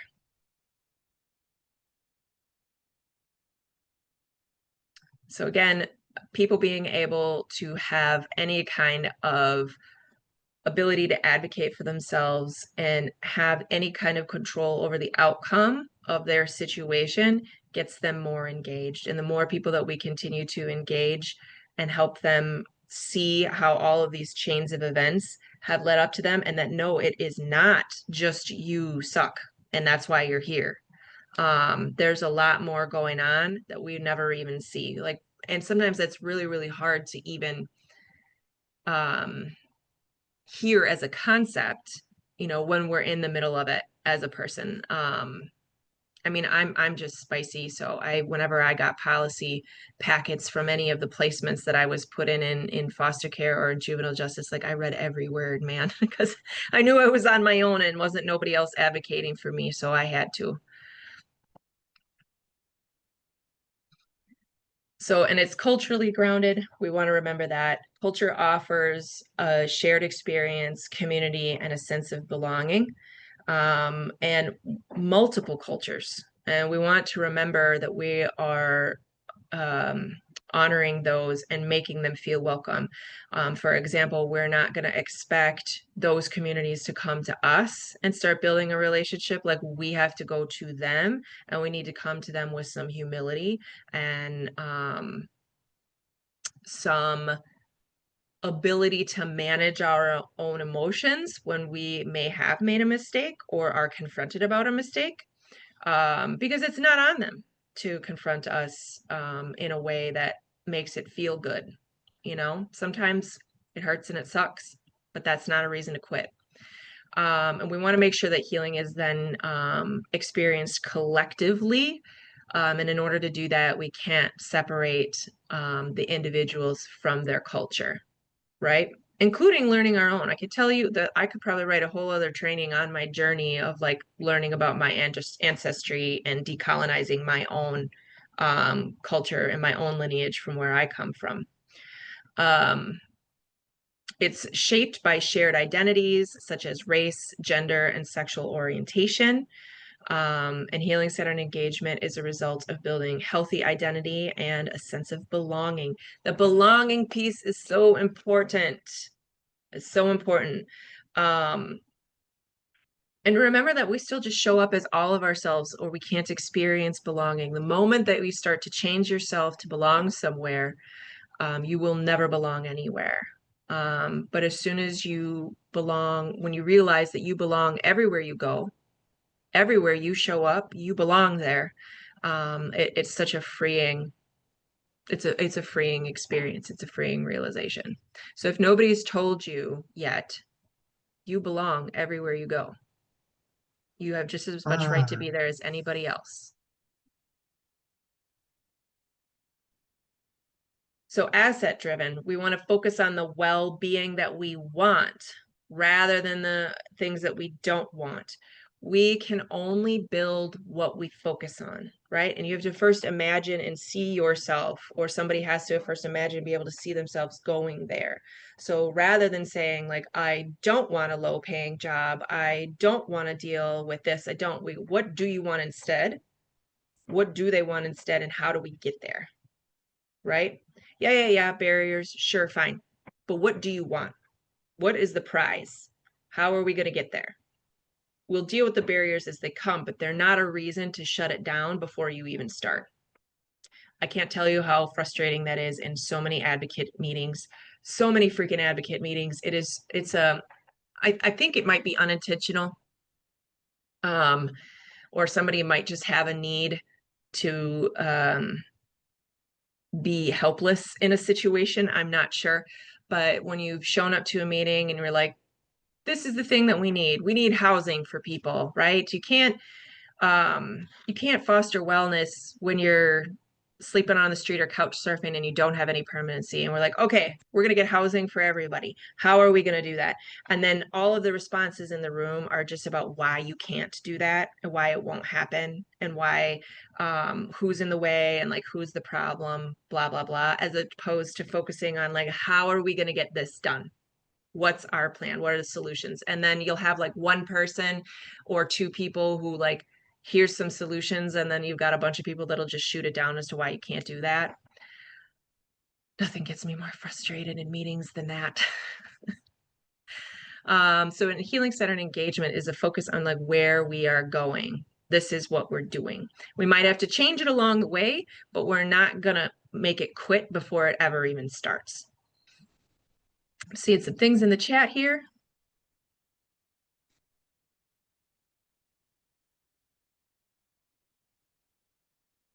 That's right, Wanda. You do belong everywhere we go. Everywhere you go, you belong there. And Ed, I am learning that older adults do not feel welcome in all places and can be viewed as in the way and holding up things, slowing down the pace of life, or I don't have time for you. Okay. I hear that. Okay, boomer.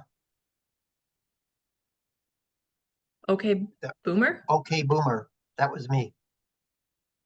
That's a phrase that is often very divisive and very hard for an older person to hear. It's a I quick hear what way you're of saying. dismissing you, saying, look, I don't have time for this or for you. Okay, boomer. And then they go on in their life. Yeah. Yeah, I hear that. I hear that. All right, where were we here? We want to build upon experiences and knowledge, especially from those who've been here longer than the rest of us. and curiosity as positive traits to be enhanced. We want to build up people.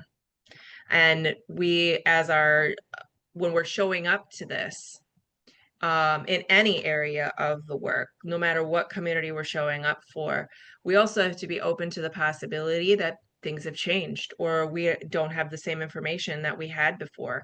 And we need to be open to hearing how things are different. And then also, many times when we're dealing with people who might be a little bit less experienced, sometimes we have to just let people fall on their face, because that is the route that they're going, and you're not going to stop them. So sometimes we might have to do a little bit of that too, and then be ready when they come back and to help pick them back up, and have them be part of the solution going forward of whatever that is. Okay.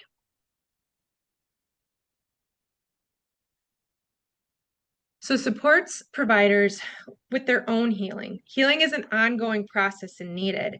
And it is always important to remember that if we have hurts or new hurts, we need to be aware of how that could be impacting our goals and what we're doing.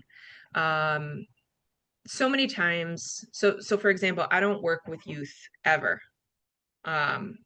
Not because that's not a great place to go, not because it's, irrelevant or isn't deserved, but I know for me, that is not my place to work with, because I over-identify.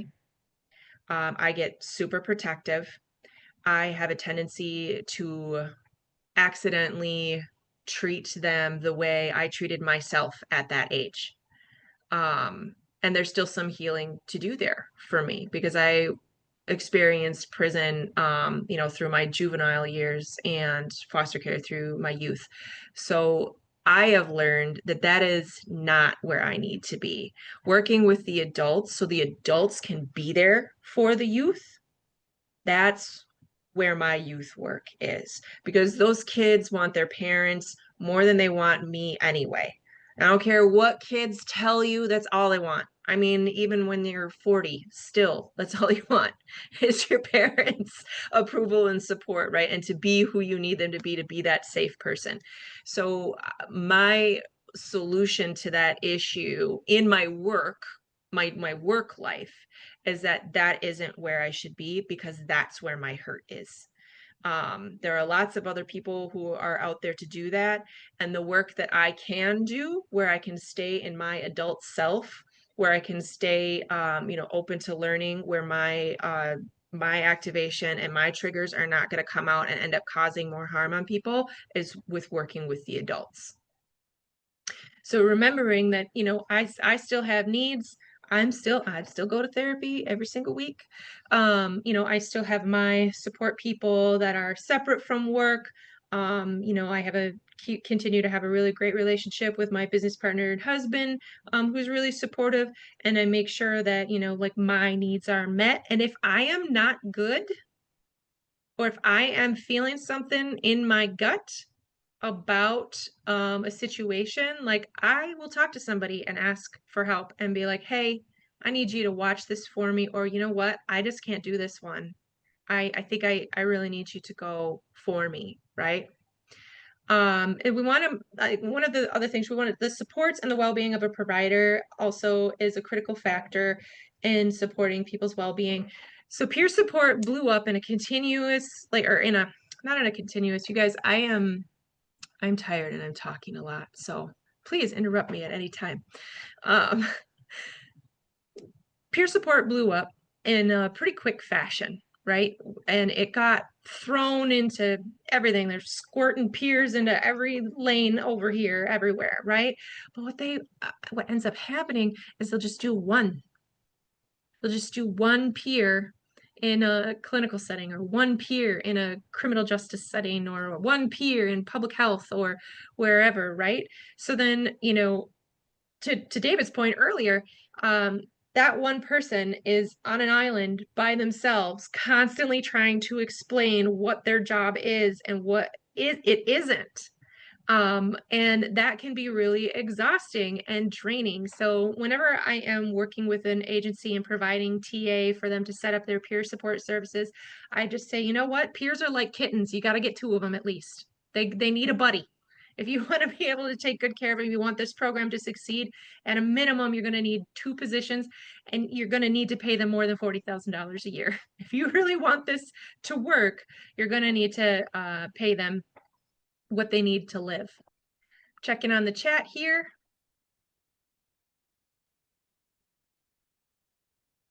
Oh, I saw 2 of them. Sorry. All right, it's from Stephen. Thank you for sharing that. I believe we must be doing our work as well. Yes, absolutely. Absolutely. One way in which my stuff got in the way. So this is an example of where some of my stuff got in the way. So when I had launched this program here locally, I was asked to keynote at another local organization for volunteers who work with foster youth, just as support, but in the courts realm, so that their voice of what they wanted, if they were not old enough to speak for themselves in court, could still at least be heard. This was an organization, it's called CASA Fox Cities. And I was specifically asked to share on the experience of this idea that kids will act out before home visits because they don't want to go home. And I was like, yeah, I experienced that, and I can share on that. And I did. And I shared my honest experience. And there were social workers in the room that felt that they were not painted in the light that they should have been and were activated. And rather than reflecting on that, what they did is go to my board and try to dismantle it. And one of the people on there, so, you know, for me, like, the activation is social workers are, you know, trying to have power over me, which was a thing for me in my youth. And when my board chair, who was the former manager of child welfare at the time, you know, wanted to see the speech, and I sent it to her, and she had said in the email that that the situation that I was in, she's like, I would want to pull your file. And I felt this big, because what I thought she meant is that she didn't believe me, because that was the assumption. She was another social worker. These were social workers trying to have a power against me. They never hold each other accountable. Like, she's just circling the wagons with her social workers. So I immediately, I was defensive. I was very activated. I could feel it in my body, like the shakes, right? But when we actually got to talk, she said, no, I would have pulled your file because I would have been looking at what your social worker was doing, because it was illegal, and that needs some supervision and reprimanding. So, like, I was reliving what I had been through and projected it onto this moment. And it ended up causing a conflict that wasn't necessary, because I was not seeing what was really happening present moment. I was seeing my pain and my trauma. And that's why it is important to be open to the idea that that is a possibility for any of us. And that's part of supporting our others too, to see that that can happen sometimes too, and to recognize when somebody is not acting from the present moment, and allowing them that grace and finding a pathway back to restoring, you know, relationship with integrity. Checking on the chat here. I will keep educating agencies about peers so long as I can. Thanks, Ed. All right. We need your help. I try. You know, usually what I tell people when they ask me what I do is I say, you know what? I tell local, state, and federal governments what evidence-based practice for SUD is. And sometimes they listen and sometimes they don't. Most of the time they don't. All right. Any other thoughts? Just back up in a second. Any other thoughts on the key components of healer-centered engagement before we move on?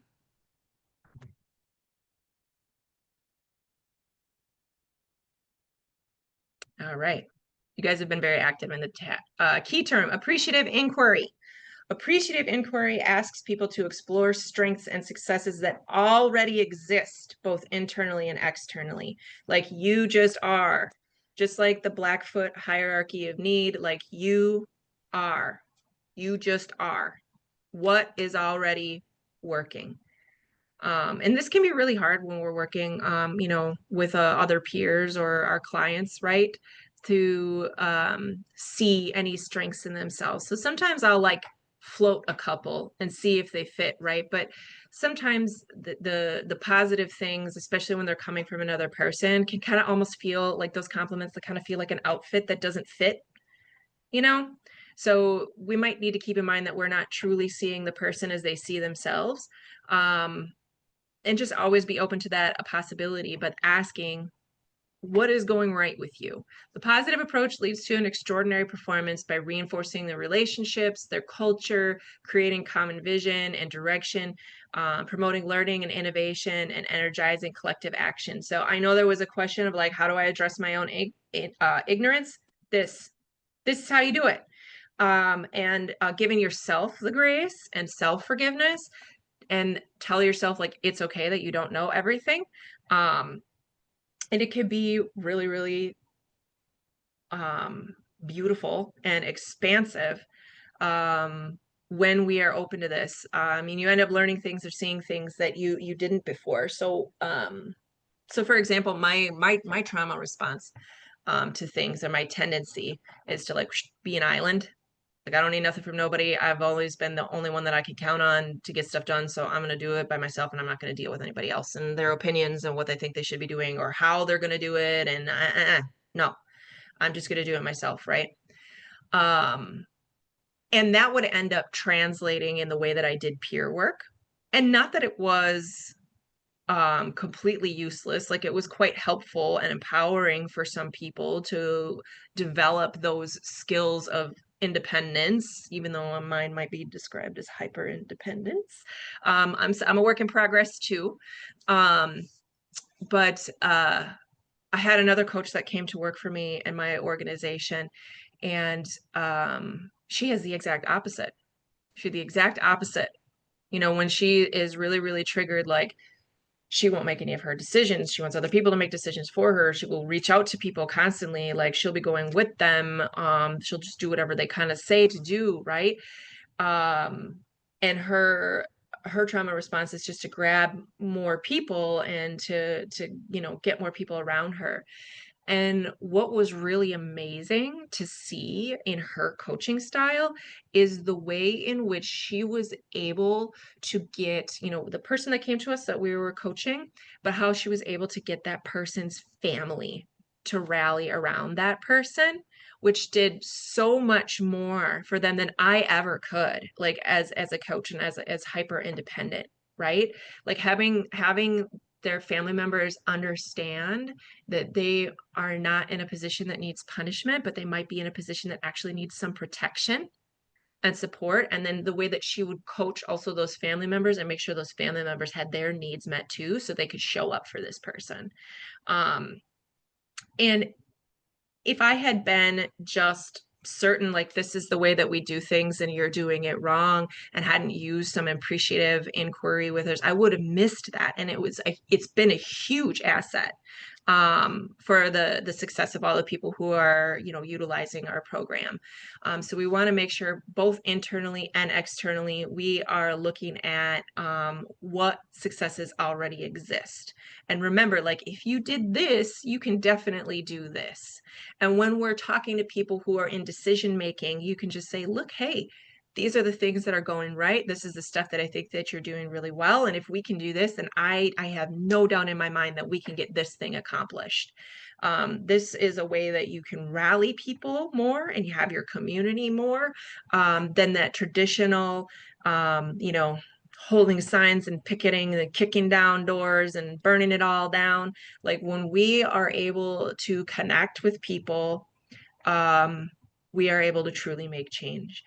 My mentor and my teacher used to say a thing that he would do is that if he met somebody and on a snap judgment, he just didn't like them, he would intentionally go make friends with that person. And I didn't like that assignment at all. But I've done that. I've done that in some scenarios. That has definitely turned out to be like some of the best connections and best relationships that I have found. Checking on the chat here. Okay, we're good to go. We're gonna stay right on time today. So appreciative inquiry, these three concepts are appreciation, inquiry, wholeness, right? We want to appreciate what we see. We want to ask about things that we don't know, and be open to learning to know what we don't know, and then holding that person and holding the system in wholeness, right? So we're looking at, this is what I like to call it, going from like the micro to the macro, right? Like and micro doesn't mean small, micro just means individual, one-to-one basis. Macro means like general systemic, and like legislative, large societal view, right? And seeing how these things from up here will affect the internal here. So going from the micro to the macro, and remembering those three parts of appreciative inquiry is appreciation, and always honoring that they've shared with you, and then ask more questions, and then learn how to even ask even better questions, and then always seeing the person and the systems and the communities for its wholeness, and not getting hyper fixated on any one or two small parts, which I don't know about you, but that part is hard for me. I get hyper fixated. So we want to appreciate, to recognize the best in people and the world around us. Inquiry draws on the strengths of an organization, and individuals as well. So we're going to inquire, ask questions. The AI cycle invites, that's interesting. I should probably update that because AI means something different now, doesn't it? Yes. See, I'm getting old too, Ed. All right, the AI cycle invites participants to ask questions so they can learn from one another and together identify a shared vision of the future. And then in wholeness, to identify, appreciate, or the final appreciative inquiry tenet of wholeness encourages participation from the individual, knowing that the best ideas often emerge from unexpected places. This is why I make you talk to me so much, because you might have some of the things that I know, but I really love when there are things that come out that I don't know. And then I get something out of this training that I've done 1,000 times that I could do in the dark if I had to. Other thoughts on how you could use appreciative inquiry? I really appreciate the wholeness approach.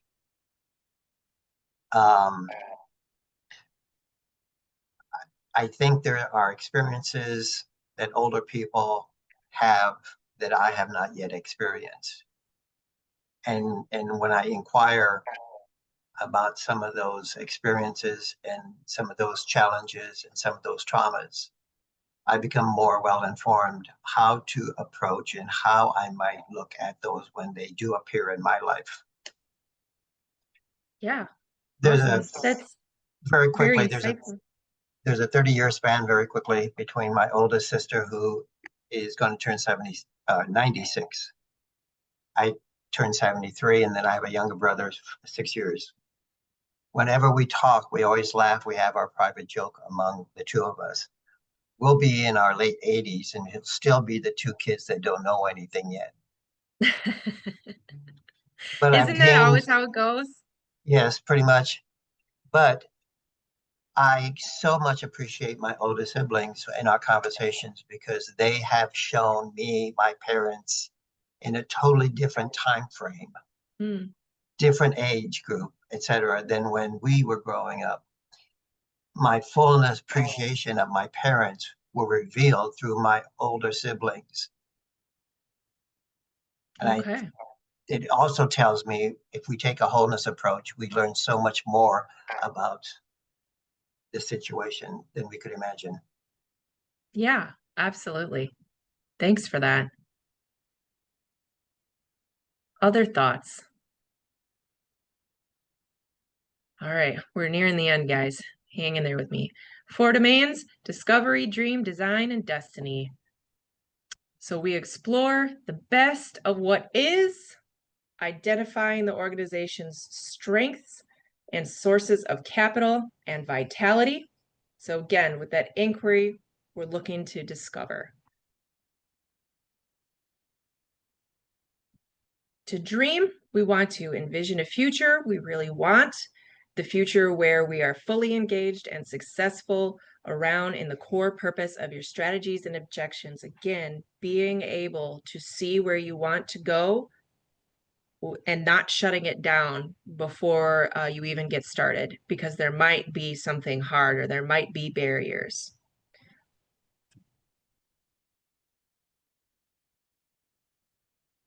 We want to help leverage the best of what is for the future to co-design strategies that move the organization's goals creatively. And I really should say co-design, but you know, it's nice with all the D's in a row on the slide. But we always want to co-design. We don't want to set this up and just have one person driving the bus and having a grand design of what we're going to do. We want to make sure that everybody is there at the table.